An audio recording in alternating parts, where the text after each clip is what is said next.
বললাম যে আমরা তো গোপালগঞ্জে পাইকারি আমলিগির আড্ডা, নিজলি আমাকে ওদিকে বিলেতি ডাকে ম্যাও ম্যাও করে শোনা যায় নৌকো নৌকো নৌকো, এত নৌকো একেবারে মাদ্রাসার প্যাটের মধ্যে নৌকো, সব নৌকো আর নৌকো। তা আমাদের তবে ওদিকের আওয়ামী লীগের একটা স্বভাব ভালো ছিল, তারা কখনো আমাদের ওলামায়ে কেরামের সাথে বেয়াদবি ব্যবহার করে নাই, খুব সদ্ব্যবহার এবং পর্যাপ্ত মাদ্রাসা করে, খুব দান করে আওয়ামী লীগের লোকজন মাদ্রাসায়। কিন্তু এই ঝামেলার পরে আমলিগালারা চলে গেছে, কিডা কনে তালাশ করে পাচ্ছি না, এখন দুশ্চিন্তায় পড়ে গেলাম যে মাদ্রাসা চালাবো কি দিয়ে, টাকা দেয় আমলিগালারা, তারা নাই, এখন মাদ্রাসা চালাবো কি দিয়ে। দেখলাম যে এই বছর আরো ভালো চলতেছে। কারণ কি? কারণ কি শোনেন, কারণ হলো এই বছর আমাদের তাওয়াক্কুলটা, তাওয়াক্কুল বোঝেন তো, ভরসা। তাওয়াক্কুল মানে কি? এতদিন মাদ্রাসা করছি দিনের জন্য, কিন্তু ভরসা ছিল যে অমুক শিল্পপতি দেবে, অমুক অফিসার দেবে, অমুক নেতা দেবে, এই অমুকের দিকে একটু নজর ছিল। এবার সে অমুকের গোষ্ঠী সব সেরিয়ে চলে গেছে, এখন দেওয়ার মতো দুনিয়ায় কোনো মানুষ নাই, বিলকুল মুনাজাত উপর দিক উঠে গেছে। আগে হাত এই দিক পারতাম, এখন হাত উপর দিক পারতে, আল্লাহ হয়ে গেছে কাম। আল্লাহ পাক পায় ঠিক আছে, এখন তাওয়াক্কুল কাছাচ্ছে, আমি আল্লাহ পাক রব্বুল আলামিন ব্যবস্থা করব, অফিস সামায় রিজকুকুম, আসমান থেকে রিজিক পাঠাবো। এই জন্য বিগত সব বছরের চাইতে এবছর ভালো আছি, সব বছরের চাইতে আমার মাদ্রাসা নিয়ে ভালো আছি। ইতিমধ্যে আমি প্রায় 30 লক্ষ টাকা, 30-35 লক্ষ টাকার কাজ এই বছর করছি। যে 35 লক্ষ টাকা যে কোত্থেকে আসে তা আমিও জানি না, এখনো মাদ্রাসা চালু রাখছি। এখন আর কালেকশনের কিছু নেই, আমি মাদ্রাসায় মসজিদের কাজ হাত দিছি, বলছে কাজ চলতে থাকবে, কাজ চলতে তাহলে থাকবে। আল্লাহ যদি আমারে মাঠে রাখে, 2 পয়সা আল্লাহ দেয়, এই দিয়ে আমি মাদ্রাসার কাজ চালাই নেব, আমি আর কোথাও হাত দেবো না, কালেকশন মালেকশন সব বাদ। ওমাই ইয়াতাওয়াক্কাল আলাল্লাহ ফাহু হাসবুহু, যে আল্লাহর পর ভরসা করে আল্লাহই তার জন্য যথেষ্ট হয়ে যায়। কথা বলুন ঠিক কি ঠিক না? সব কিছু থেকে ভরসা বাদ। রুজি দেয় কে? খাবার দেয় কে? এই যে পর্যাপ্ত বৃষ্টি কে দেয়? একটু দুনিয়ার রাজা বাচ্চা সিস্টেম পালন করি না, যে কবরে যাচ্ছে হাজার হাজার বছর থাকবে, 2 খান কোরআন শরীফ দিয়ে দাও, বসে বসে পড়বে না, 2 জায়নামাজ দিয়ে দাও, কবরে বসে বসে এতদিন কি করবে, নামাজ কালাম পড়বে না। একটা মোবাইল দিয়ে দাও, আমরা উপরে এমবি ভরে দেবো, ওর মধ্যে বসে বসে দেখবে না, এতদিন বসে কি বেরোম নাকি? আমাকে ওই জায়গায় হিন্দু মারা গেছে, তার সে বলে মরার সময় ওসিয়ত করে গেছে যে মুসলমানকে মতো আমারে মাটি দিস, পুড়াইস না। তো তার ছেলে মেয়েরা ওইভাবে সত্যি মাটি দিয়েছে, দেওয়ার সময় 4 আনা পয়সা, 4 আনা চেনেন তো, মুরব্বীরা তো 4 আনা চেনেন, 1 টাকা 4 আনা, 1 শিখি 4 আনা পয়সা আর 2 প্যাকেট বিড়ি আর একটা মেজ আর একটা তাস দিয়ে দিয়েছে, 1 প্যাকেট তাস। যে বসে বসে এতদিন কি করবে, ওর মধ্যে বসে বসে এটা কাজ করতে, বিড়ি খাবে আর তাস খেলবে, এমন কোনো ব্যবস্থা আছে নাকি কবরে? এই লম্বা একটা টাইম কবরে থাকতে হবে।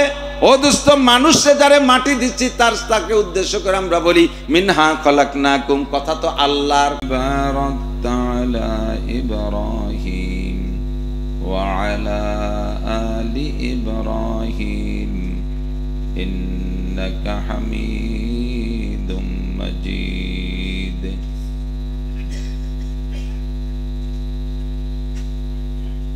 ঐতিহ্যবাহী বল্লভদী হাফেজিয়া মাদ্রাসা এতিমখানার উদ্যোগে আয়োজিত বার্ষিক ওয়াজ মাহফিল। মাহফিলের সম্মানিত সভাপতি শাইখুল হাদিস হযরতুল আল্লাম আলহাজ হযরত মাওলানা মুফতি আব্দুল কাইয়ুম সাহেব, শিক্ষা সচিব কাসিমুল উলুম মাদ্রাসা নগরকান্দা ফরিদপুর। এতক্ষণ পর্যন্ত বয়ান করেছেন হযরত উলামায়ে কিরাম, মাদ্রাসার সুযোগ্য সুদক্ষ মোহতামিম সাহেব হুজুর, যোগ্য আসাতিজায়ে কিরাম, আজিজ আমতুলাবা, এই অঞ্চলের অনেক অনেক উলামায়ে কিরাম, আইম্মায়ে মাসাজিদ, প্রাণপ্রিয় দেশবাসী, আল্লাহ তাবারাক ওয়া তাআলা শাহী দরবারে শুকর আদায় করি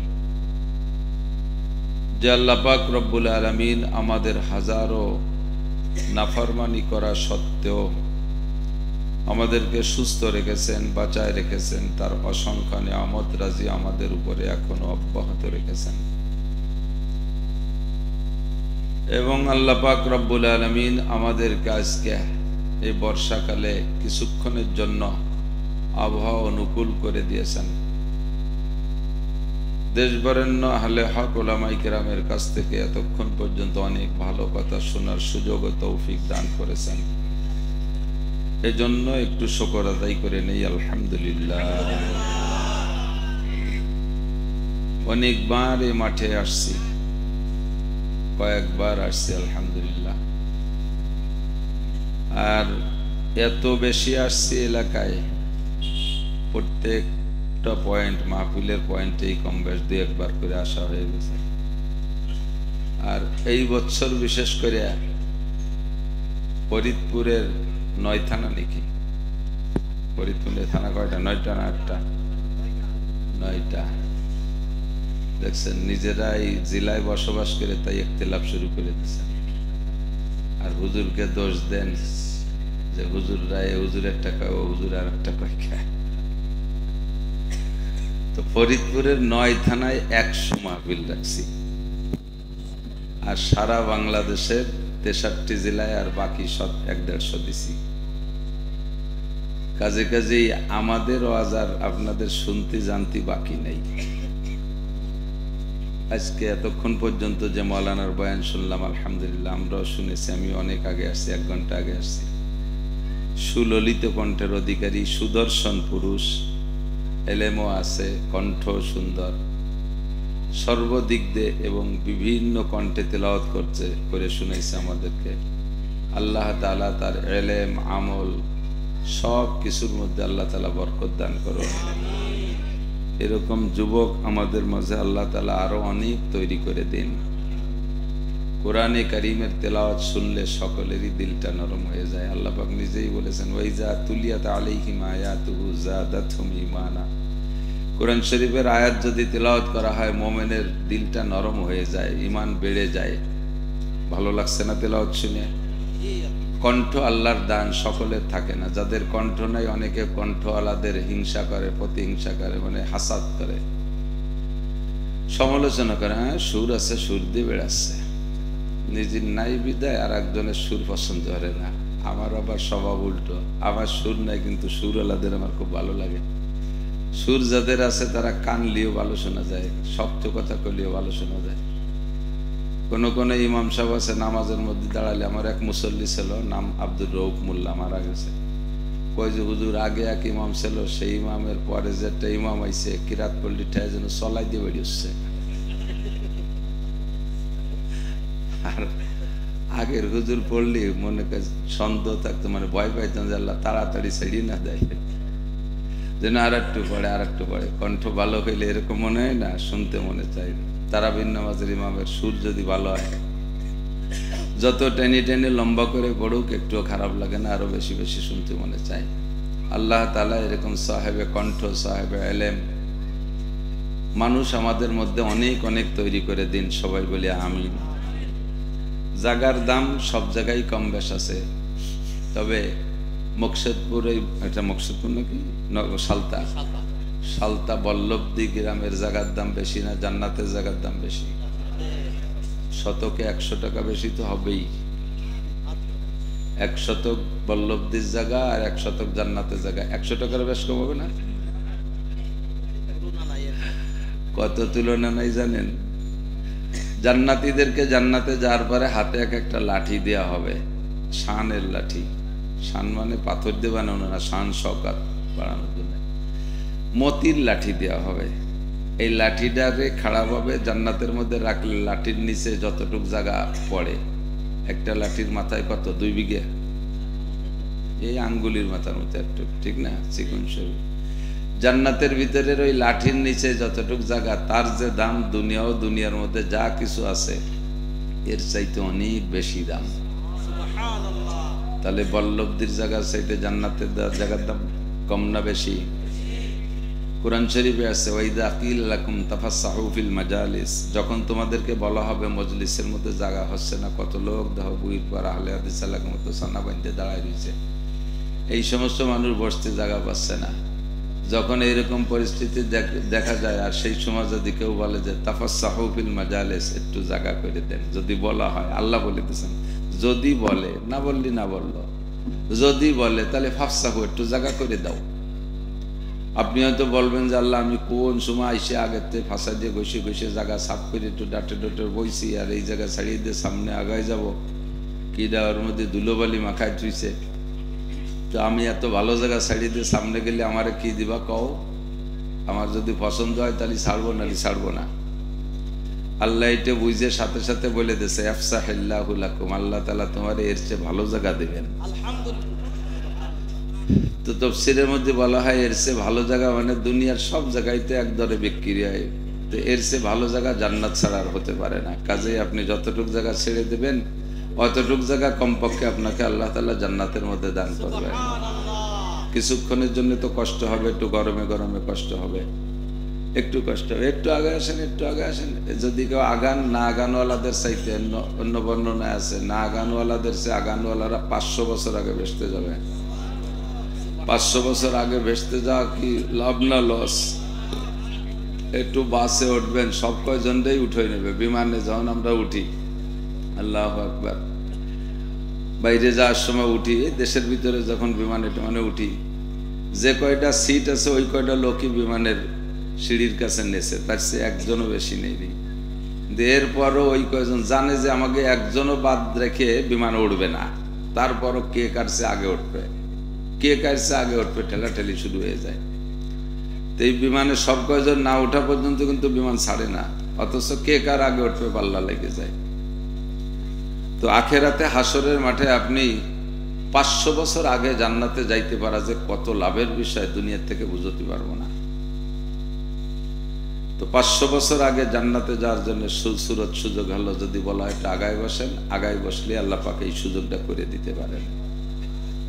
আর যারা দাঁড়িয়ে আছেন তারা বসলে কার সাথে কিভাবে আপনাদের লাভ কি? হযরত আব্বাস রাদিয়াল্লাহু তাআলা আনহুর সাথে জান্নাতে যাবেন। সুবহানাল্লাহ। হযরত আব্বাস জান্নাতি, এর মধ্যে কোনো সন্দেহ নাই, একেবারে নির্ঘাত জান্নাতি। হুজুর বলেন আল মারউ মা মান আহাব্বা, অন্য হাদিসে আছে মান তাশাব্বাহা বিকওমিন ফাহুয়া মিনহুম, যার সাথে যার মিল হবে তার সাথে তার হাসর হবে। আপনার যদি মিল হয় কাফের, মুশরিক, নমরুদ, কারুন, হামান, সাদ্দাত, ফেরাউন, আবু জাহেল, আবুল আহাব, উতবা, সাইবা, ওয়ালিদ ইবনে মুগিরা, এই সমস্ত আবাল দামড়া এই শয়তানগুলোর সাথে যদি আপনার মিল হয়, তো ওদের সাথে একসাথে গরু সাজরানোর মতো সাজরাইয়া ওয়াসিকাল্লাযিনা কাফারু ইলা জাহান্নামা জুমারা, দলে দলে 7টা বাড়ি বাড়িতে বাড়িতে জাহান্নামে নামাবে। আর যদি মিল হয় সাহাবাই কিরামদের সাথে, তাহলে সাহাবাই কিরাম জান্নাতে, আপনিও জান্নাতে যাবেন। কোন সুবহানাল্লাহ।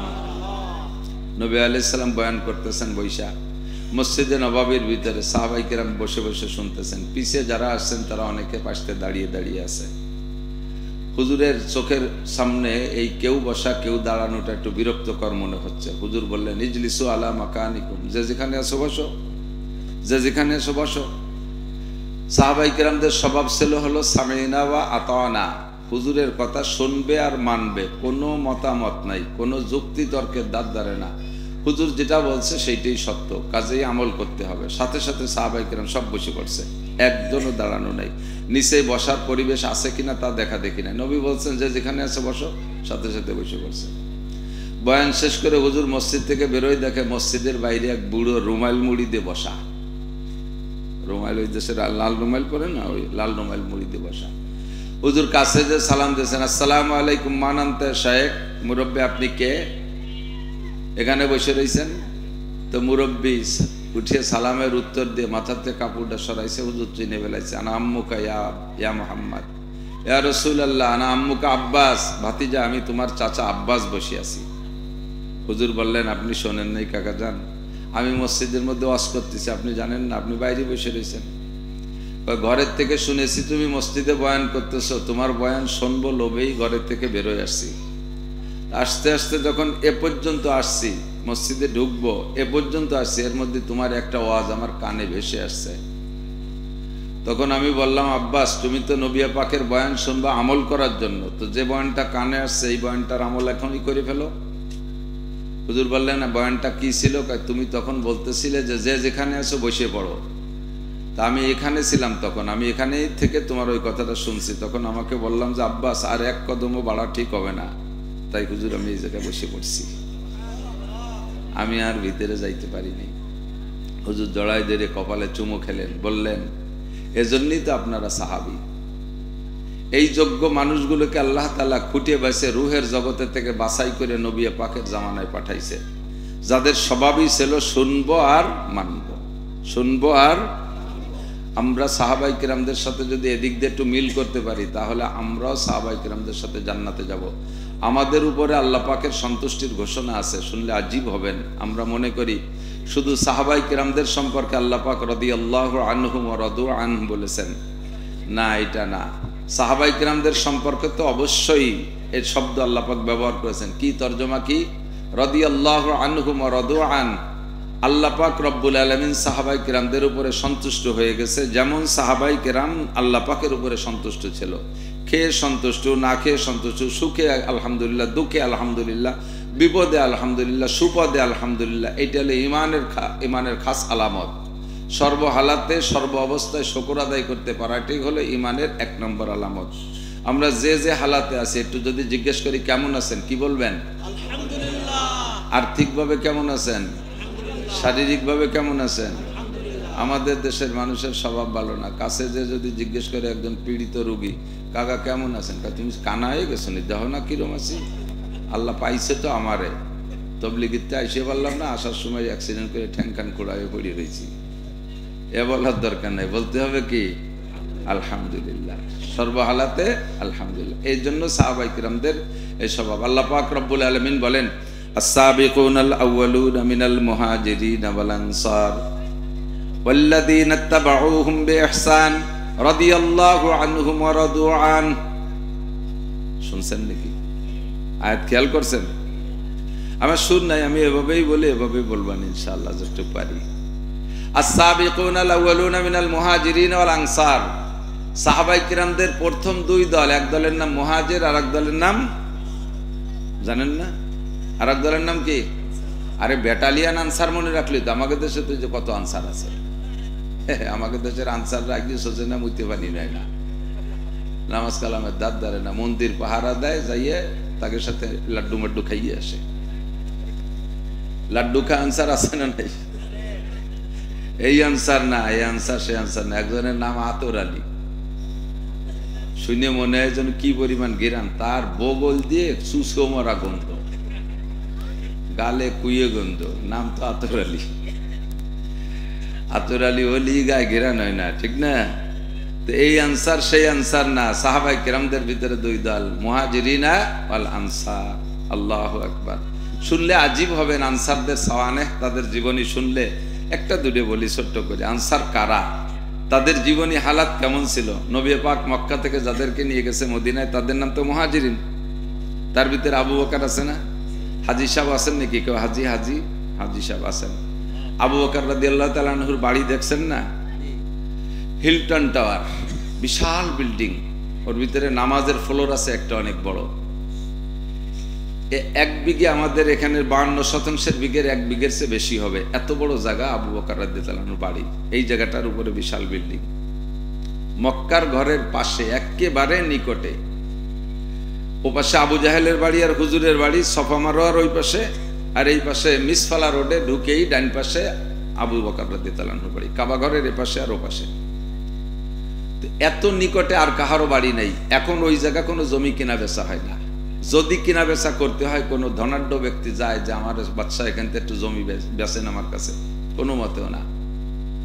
কেউ কেউ বলে যে ও জায়গার 1 ফুট জমি কিনতে 1 ফুট স্বর্ণ লাগে।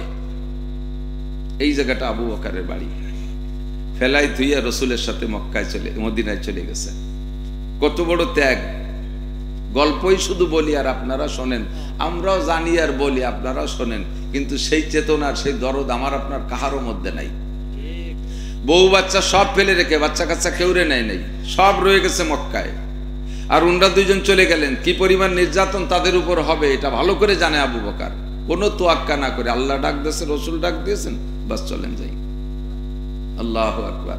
মদিনায় যারা ছিলেন তাদের কুরবানি কেমন? এরকম মুহাজিরিন সাহাবাদের প্রত্যেকেরই কুরবানি আছে। মদিনায় যারা ছিলেন আনসার, তাদেরকে হুজুর গিয়ে বললেন, চাইয়ে 4টে ওয়াজ করছেন। কয়টা? 1 নম্বরে আফসুস সালাম, আপোষে বেশি বেশি সালাম দাও। মদিনায় যাইয়ে হুজুর 4টে ওয়াজ করছেন। একেবারে সর্বপ্রথমে 4টে ওয়াজ আবু আইয়ুব আনসারীর বাড়ি বৈশা। আফসুস সালাম, বেশি বেশি সালাম দাও। কত বেশি সালাম! এই একটা গাছের এই পাশে একবার দেখা হয়েছে, সালাম দিয়েছো, গাছটা ঘুরে আইছে, আর একবার দেখা হয়েছে, আবারও বলো আসসালামু আলাইকুম রাহমাতুল্লাহ। কারণ সালাম হলো 1 নম্বর দোয়া। একেবারে নগদে সামনের পর মেনশন করে টার্গেট করে দেওয়া, আসসালামু আলাইকুম মানে তোমাদের উপরে আল্লাহর পক্ষ থেকে শান্তি রহমতের বরকত নাজিল হোক। আপনিও উত্তরে তাই বলেছেন, শুধু ভাষা মানে শব্দটা উল্টাই দিচ্ছেন, কিন্তু তর্জমা কি, ওয়া আলাইকুম আসসালাম ওয়া রাহমাতুল্লাহি ওয়া বারাকাতুহু, আপনার উপর আল্লাহর শান্তি আর রহমতের বরকত হোক। সকলে যদি একে অপরকে বারবার এরকম সালাম দেয়া দিয়ে করি, তার মানে এত পরিমাণ দোয়া করি, তাহলে আল্লাহ পাক রব্বুল আলামিন আসমান থেকে রহমত শান্তির বরকত নাজিল করতে বাধ্য হয়ে যায়। এই জন্য আফসুস সালাম, বেশি বেশি সালাম দাও। দেবেন তো সালাম বেশি বেশি, স্যালুট দেবেন না। ইসলামের পদ্ধতি একে অপরকে সালাম দেওয়া, আসসালামু আলাইকুম পরিষ্কার করে বলবেন। ফোনে সালাম দেয় কিরকম, ওয়ালাইকুম স্যার, ছয়কম স্যার, স্যার কত ছিল যে থাকতে ছয়কম, চমকুম সুমুকুম, এটা সালাম দিচ্ছে। এলে টেডি সালাম, মোবাইল সালাম। সালাম হবে কেমন, আসসালামু আলাইকুম ওয়া রাহমাতুল্লাহ। আল্লাহ পাকও সালাম দেওয়া, সালামের উত্তর দেওয়ার পদ্ধতি বলে দিয়েছেন, ওয়াইজা হুইয়িতুম বিতাহিয়াতিন ফাহাইয়ু, যখন কেউ তোমাকে সালাম দেয় তুমিও জবাব দাও। বিআহসানা মা হুইয়িতুম আও রুদ্দুহা, যে পরিমাণ দেশে তার চাইতে ভালো দাও অথবা সমপরিমাণ দাও। তার চেয়ে ভালোরও পরিমাণ রাসূলুল্লাহ সাল্লাল্লাহু আলাইহি ওয়াসাল্লাম শিখিয়ে দিয়েছে, আসসালামু আলাইকুম ওয়া রাহমাতুল্লাহি ওয়া বারাকাতুহু। যদি কেউ আপনাকে বলে আসসালামু আলাইকুম, এতেই যথেষ্ট, ওয়াজিব আদায় হয়ে গেছে, সুন্নত আদায় হয়ে গেছে। আপনি ওয়াজিব আদায় করছেন কটুক দিয়ে ওয়া আলাইকুম আসসালাম, বা সমান সমান হয়ে গেছে, সমস্যা নাই। তবে আল্লাহ বলছেন একটু বাড়াই কও, আপনি কি বলবেন, ওয়া আলাইকুম আসসালাম ওয়া রাহমাতুল্লাহ। যদি সালামদাতা বলে, এই যুবকরা খেয়াল করো শোনা, যদি সালামদাতা বলে আসসালামু আলাইকুম ওয়া রাহমাতুল্লাহ, তাহলে আপনি আরেকটা বাড়াই দেন, ওয়া আলাইকুম আসসালাম ওয়া রাহমাতুল্লাহি ওয়া বারাকাতুহু।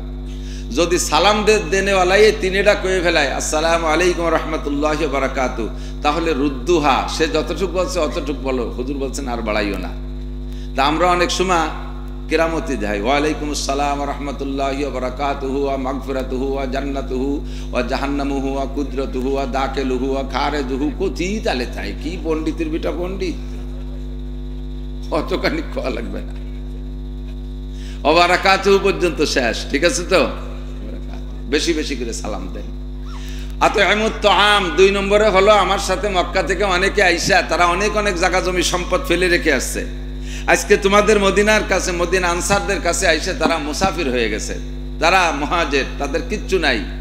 অনেকের স্ত্রী বেলায় চলে আসছে, সুন্দরী স্ত্রী ছিল তাও আনতে পারে নাই, সুন্দর বাচ্চারা ছিল তাও আনতে পারে নাই, একটা টাকাও নিয়ে আসতে পারে নাই, কোনো মতে যান বাসায় পেট বাসায় পিঠ বাসায় চলে আসছে। এই 7 দিনের পথ পায়ে হেঁটে, উটের পিঠে ঘোড়ার পিঠে চলে আসছে 450 কিলোমিটার, এতটা লং পথ জার্নি করে আসছে। আতিমুত তাআম, তোমরা তাদের চাইতে খাতি দিও। তারা যদি নিজ দেশে থাকতো ভাতের অভাব ছিল না, তাদের খেজুরির অভাব ছিল না, বরঞ্চ তারা যে জায়গায় ছিল সে জায়গার সম্পর্কে ইব্রাহিম আলাইহিস সালাম দোয়া করে গেছে, আল্লাহ রব্বি জাআল হাযাল বালাদা আমিনা ওয়ারযুক আহলাহু মিনাত তামারাত। রব্বুল আলামিন, এই শহরে যারা বসবাস করবে তাদের নিরাপত্তা তুমি দিও, আর দুনিয়ার যে প্রান্তে যত ফল ফ্রুট হোক না কেন সব ফল তুমি এদেরকে আগে খাওয়াইও। গিয়ে দেখবেন, যদি আল্লাহ ভাগ্যে নসিব করে, গিয়ে দেখবেন সারা পৃথিবীতে যে দেশে যত ফল আছে সব ফল মক্কায় পাওয়া যায়।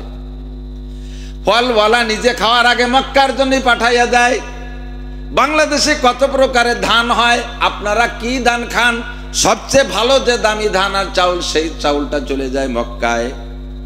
পাকিস্তানের 1 নম্বর বাসমতি চিকন চাল, তারপরে কি হয় বউ কি রান্ধুনি পাগল, এই সমস্ত দামি দামি চাউল মক্কায় সব পাওয়া যায়। ইব্রাহিম আলাইহিস সালামের দোয়া সেই থেকে নিয়ে 4000 বছর পর্যন্ত এখনো চলে। সে জায়গা খাদ্যের কোনো ঘাটতি নাই, সব কিছু ফেলে রেখে চলে আসছে তারা এখানে মদিনায় আসার পরে। তাদের খাদ্য সংকট, ঘর নেই, বাড়ি নেই, জায়গা নাই, জমি নেই, বিবি নাই, বাল বাচ্চা নাই, তারা বড় অসহায়। কাজে আতিমুত তাআম, তোমরা এই অসহায় মানুষদেরকে খানা খাও। 3 নম্বর কথা হলো, তারা বাহির থেকে আসছে, যারা বাহিরের থেকে আসছো তোমরা অন্য মানুষদের কাছে আসছো, মদিনাওয়ালাদের কাছে আসছো, স্থানীয় তাদের একটা প্রভাব থাকতে পারে, স্থানীয় একটা পাওয়ার তাদের থাকতে পারে। এই পাওয়ার বলে কখনো যদি তারা শক্ত কথা বলে ফেলে, তোমরা মুহাজিরিন যারা আছো তারা জোরে কথা বলবা না, আলীনুল কালাম, তোমরা নরম কথা বলবা। আর হে মদিনাওয়ালা আনসার, বহিরাগত মুহাজিরিনদের সাথে কখনো শক্ত কথা বলবা না। আলিনুল কালাম, জবান দিয়ে কথা বলবা, নরম কথা। আল্লাহ পাক শরীরের ভিতরে অনেক অঙ্গ প্রত্যঙ্গ তৈরি করেছেন, কথা বলার অঙ্গ মাত্র দুইটা। জোরে বলেন কয়টা? একটা চোখ আর একটা হলো কান। একজন মানুষ হাই হুই করো, চোখ দিয়ে কথা কয়, কান দিয়ে কথা কয়। কথা কয় কি দিয়া? মুখের মধ্যে দুইটা পার্টস লাগে কথা বলতে, ঠোঁট আর জিহ্বা, ঠিক না? দাঁত নাই, বুড়ো বুড়ো মানুষ কথা কয় না, একটু অস্পষ্ট হয়, দুই একটা অক্ষর ভালোই কইতে পারে, কিন্তু ঠোঁট না থাকলে কথা কওয়ার কাজ না, আর জিহ্বা না থাকলে তো আরই মার খাইছে, ঠিক না? কথা বলার অঙ্গ কয়টা? জিহ্বা আর ঠোঁট। এই দুইটি অঙ্গের মধ্যে হাড় আছে, এই দুইটার মধ্যে হাড্ডি আছে। জবানের জিহ্বার মধ্যে হাড্ডি নাই, ঠোঁটের মধ্যে হাড্ডি নাই। এক শায়ের বলেন, আজবারায়ে নরম গুপ্তাংশু জবাবে উস্তখা গুপ্ত গুয়েলা মুলায়েম নিস্তেকারে আকেলা। সব অঙ্গের মধ্যে হাড় দিয়েছে আল্লাহ, কথা বলার যে দুইটি অঙ্গ এর মধ্যে হাড্ডি দেই নেই। কেন দেই নেই? এ দুটোরে নরম রাখছে যাতে তুমি মিষ্টি মিষ্টি নরম নরম কথা বলতে পারো। এই ঠোঁট আর জিহ্বারে নরম রাখছে যাতে তুমি নরম নরম মিঠে মিঠে কথা বলো। কিন্তু দুঃখের বিষয় হলো এই নরম যে গরম, এর চাইতে আড়ালারা অত গরম না। আর এক শায়ের বলেন, যারা হাতুস সিনানে লাহাল তিয়ামু ওয়ালা ইয়ালতামু মা যারা হাল লিসানু। দাউদে কোপ দিলি কাইটা যায়, সেলাই দে মলম দিলি সাইরে যায়। কাশি দে কোপ দিলি কাইটা যায়, সেলাই দে মলম দিলি সাইরে যায়। কতক্ষণ সারে না? কিন্তু জিহ্বে নরম অঙ্গ, এ দিয়ে কোপ দিলি এমন কাটা কাটে, কোনোদিন তার দাগ মেটে না। এরপরে হাজারো হাদিয়া তো বা যত যা কিছু যে খুশি করুক, তারপরও কয় যে তুই যা দিস আর না দিস, তুই আমার সামনে আসিস নিয়া, তোরে দেখলি আমার সেই শোকের কথা জ্বলিয়ে মনে পড়ে, ঠিক না? তুই যা কইছিস কিয়ামতের দিন আমার মনে পড়বে। এই জিহ্বের মাইর।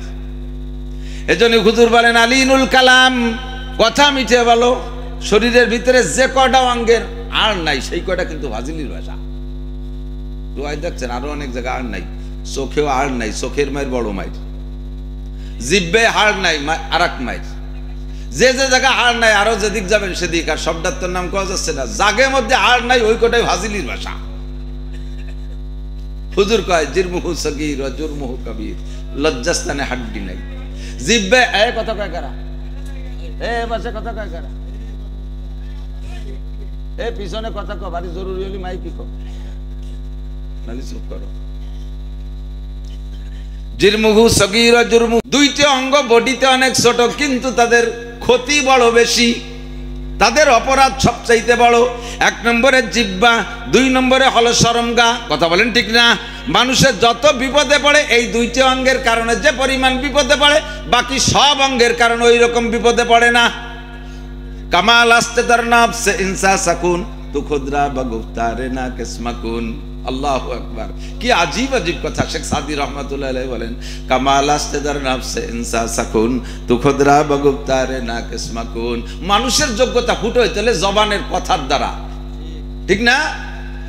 এদেশের মানুষ এক সময় বঙ্গবন্ধু শেখ মুজিবুর রহমানের ভাষণে 7.5 কোটি বাঙালি ঝাঁপায় পড়ছে যুদ্ধ করার জন্য। তার কথার কারণে সব গর্ব হয়ে গেছে।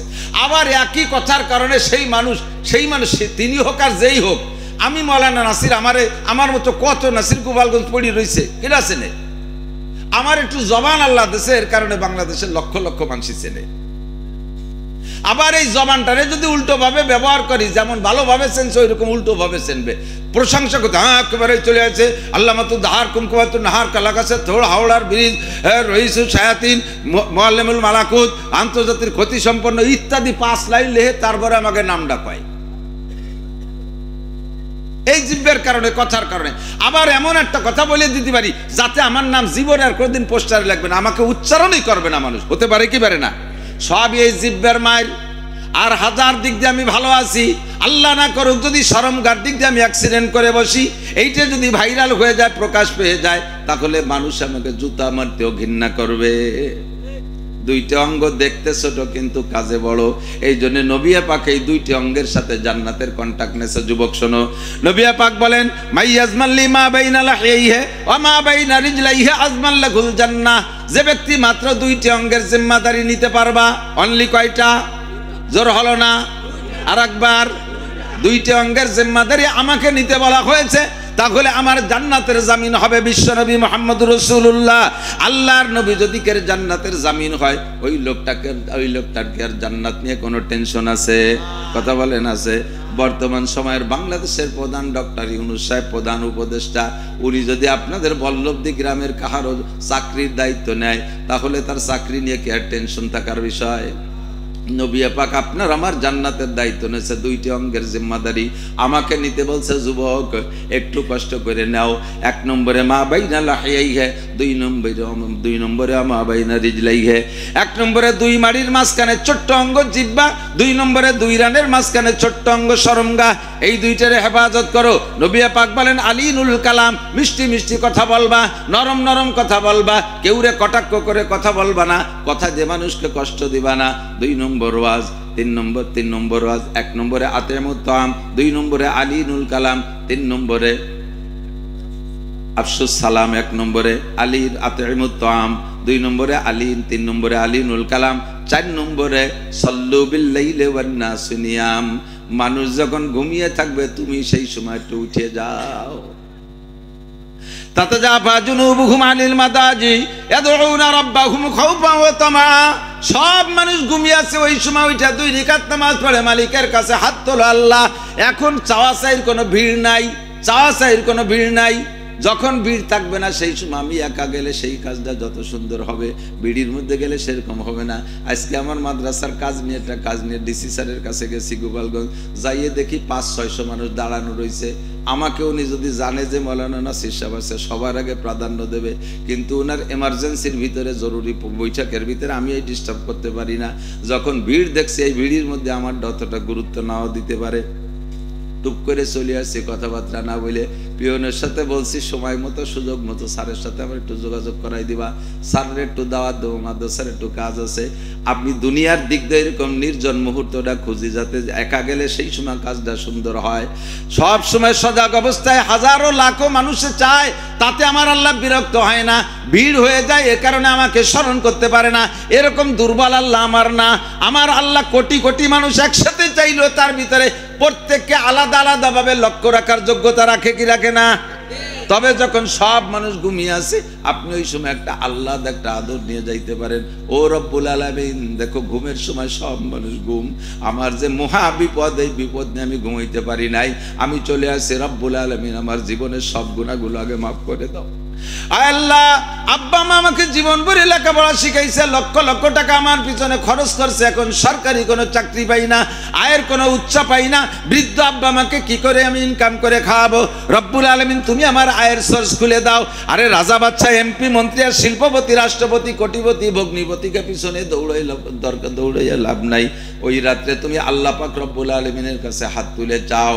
আল্লাহর রাসূল বলেন মান হাফাজা আলাস সালাওয়াত, এ যুবক আমার দিক তাকাও, রিজিকের জন্য তুমি কত জায়গা দৌড়াইছো, তোমাকে সহজ একটা আমল শিখাইয়া দেই।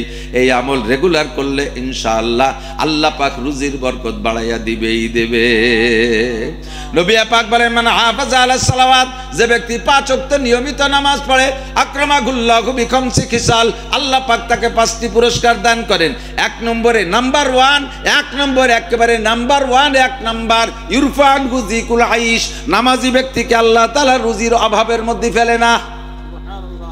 এক নম্বর, তোমার রুজির অভাব দূর করার জন্য নামাজি হবে এক নম্বর আমল। নামাজি ব্যক্তিকে আল্লাহ রুজির অভাব রাখে না। 2 নম্বরে আযাবুল কবর, 5টা পুরস্কারের 2 নম্বর পুরস্কার হলো নামাজি ব্যক্তিকে আল্লাহ কবর আযাব দেয় না। কবরে আযাব আর কবরের শান্তি, এটা কি সত্যি কথা না মিথ্যে কথা? এ কি হুজুররা বাড়িতে নি কয় নাকি? আমার আব্বার বানায়নি কথা নাকি? আযাবুল কবরে হকুন কলা মুহাম্মদুর রাসূলুল্লাহ সাল্লাল্লাহু আলাইহি সাল্লাম, হুজুর বলেছেন কবর আযাব হক, বাঁচার আর কোনো আমল নাই। 100 হজ আছে, ওই দিয়ে আলাদা পুরস্কার, 1000 খতমে কোরআন আছে, তাই দিয়ে আলাদা পুরস্কার, তোমার কোটি কোটি টাকা যাকাত দেওয়া আছে, তাই দিয়ে আলাদা পুরস্কার, বছর ভরে সিল্লা লাগাইছো, এর আলাদা পুরস্কার, 24 ঘন্টা জিকির করছো, এর আলাদা পুরস্কার। কবর আযাব থেকে বাঁচতে হলে একমাত্র নামাজ ছাড়া বিকল্প কোনো আমল নাই। কবর আযাব থেকে বাঁচতে হলে, কবর আযাব থেকে, যদি কবর আযাবকে বিশ্বাস করেন তাহলে ইয়াকিন রাখেন কবর আযাব থেকে বাঁচার আমল কি?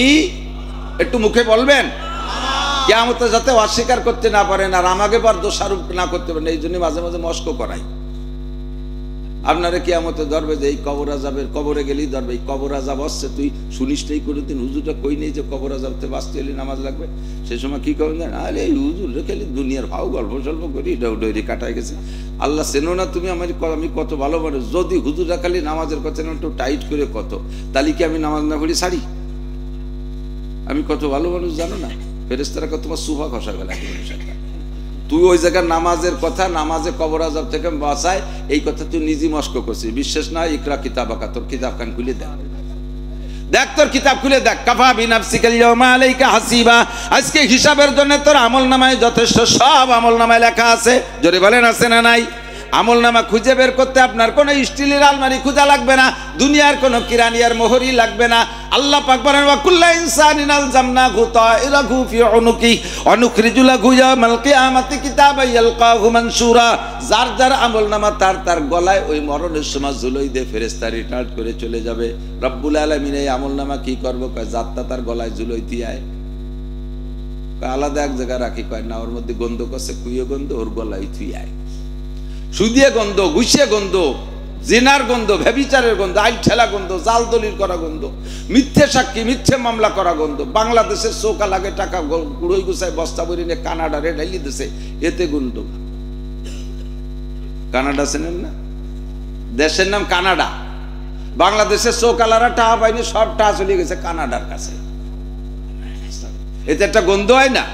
সব গন্ধর গলায় ঝুলে থুয়ে দেবে, আর সেদিন খুলে বের করে বলবে। আজকে আমি মস্ক করাই দিছি, কবর আযাব থেকে বাঁচার উপায় একমাত্র আমলের নাম কি বলছেন তো সবাই? দূর, বিশ্বাস হয় না তার কি হবে? নামাজ যদি বিশ্বাস হয় যে কবর আযাব থেকে বাঁচার আমল নামাজ, আর কবর আযাব হক, এ কথা যদি ইয়াকিন হয়, তাহলে একটা মানুষ আর বোনের ভুলিয়ে নামাজ ছাড়তে পারে না। যারা নামাজ পড়েন না তারা কবর আযাব বিশ্বাস করেন না। আমি 1 কোটি বার বলতে পারি, যারা নামাজ পড়েন না খোদার কসম তারা কবর আযাব বিশ্বাস করেন না। ফাসাউফা তারা ইজান কাশাফাল গুবারো আবারসুন তাহতা রিজলিকা আম হিমারো। অন্ধকার কেটে গেলে দোস্ত বুঝবা তুমি ঘোড়ার পিঠে বসা না গাধার পিঠে বসা। দুনিয়ার থেকে বুঝতে পারতেছি না। মর্দ মারা সরবা সরদার খাবেদা গাছতে বেদারা কেউ রব আজজাহা। দুনিয়া যতক্ষণ আছেন ঘুম আছেন, কবরে যাওয়ার পরে সজাগ হবেন। আর সব চোখ সজাগ হলে যেমন সব দেখা যায়, কবরে যাওয়ার পরে সজাগ হবেন। ফেরেশতা দেখবেন, কবর আযাব দেখবেন, জান্নাত দেখবেন, সব কিছু দেখতে পারবেন। সেদিন দেখে চিৎকার মেরে বলবেন কি? রব্বানা আখরিজনা মিনহা ফাইন উদনা ফাইন্না জালিমুন রব্বানা আবসারনা ওয়া সামি'না ফারজিনা নামাল সালিহান ইন্না মুকিনুন। রব্বুল আলামিন দুনিয়ায় থাকতে বুঝি নাই, এখন তো সবই দেখতেছি, সব সত্য কথা, একটাও মিথ্যা না। আর একটা বার তুমি দুনিয়ায় পাঠায় দাও। খোদার কসম এই কথাগুলো বলবেন। রব্বানা আখরিজনা মিনহা, আল্লাহ এখান থেকে বের করে দাও। ফাইন উদনা ফাইন্না জালিমুন, আবার যদি এই অন্যায়গুলো করি, যে অন্যায়ের কারণে অ্যারেস্ট হয়েছি, যে অন্যায়ের কারণে ফেরেশতারা রিমান্ডে নিয়ে আসছে, এই অন্যায় যদি আর পুনরায় করি, ফাইন উদনা ফাইন্না জালিমুন, তখন তুমি জালেম সাব্যস্ত করে যে বিচার করবা কোনো কথা বলবো না। আল্লাহ তুমি আরেকটা বার বের করে দাও। 70 লক্ষ বছর পর্যন্ত চিৎকার করার পরে আল্লাহ পাক বলবেন ইকসাউ ফিহা ওয়ালা তুকাল্লিমুন, কোনো কথা বলবি না। আলাম ইয়াতিকুম নাযির, তোমাদের কাছে কি দুনিয়ায় বক্তারা যায় নাই? আলাম ইয়াতিকুম নাযির, তোমার কাছে কি বক্তা যায় নাই? ভীতি প্রদর্শক যায় নাই? এ বয়ানগুলোকে তোমার সামনে হয় নাই? আল্লাহর সামনে ধরা পড়ে যাবা। আল্লাহর হাতে ধরা পড়ার পরে যখন আল্লাহ বলবেন আলাম ইয়াতিকুম নাযির, সেদিন মিথ্যা কথা বলার কোনো উপায় থাকবে না, স্বীকার করতে বাধ্য হবেন। ক্বালু বালা কদ জানা নাযির ফাকাযাবনা ওয়া কুলনা মা নাযালাল্লাহু মিন শাই। জি আল্লাহ এসেছিলেন। এই যে হুজুর দাঁড়ায় দাঁড়ায় কতক্ষণ কি চমৎকার কথা বলবেন।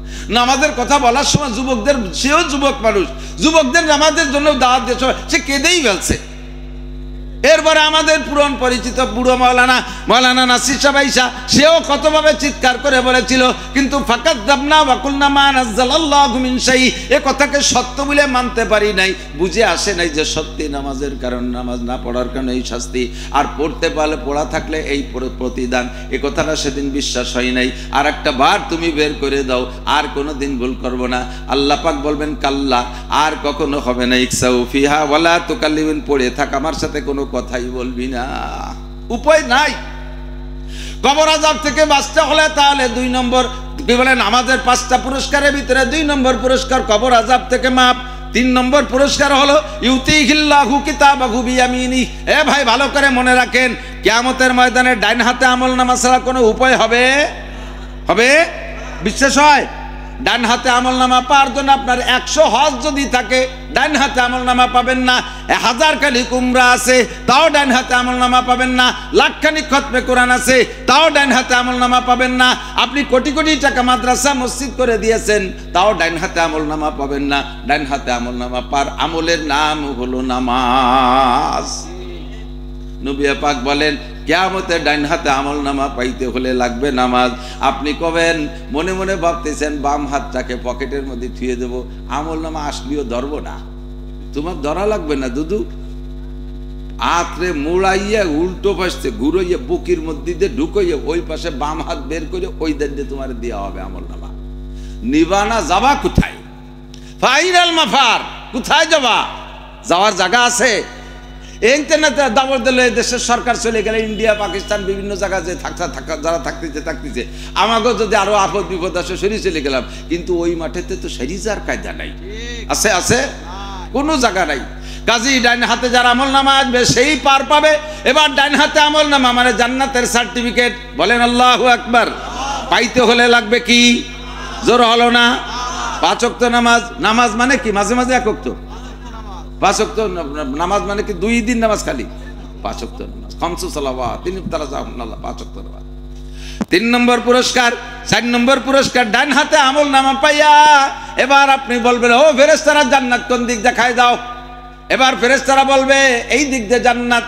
কদ্দূর আগে দেখবেন বিশাল এক নদী, তা পার হওয়ার কোনো কায়দা নাই, খিয়াও নাই, নৌকো নাই, ফেরিও নাই, বড় একটা ব্রিজও নাই, সিকুড একটা পোল আছে, নাম তার সিরাত। নাম কি? সিরাত, পুল সিরাত। নাম হলো সিরাত।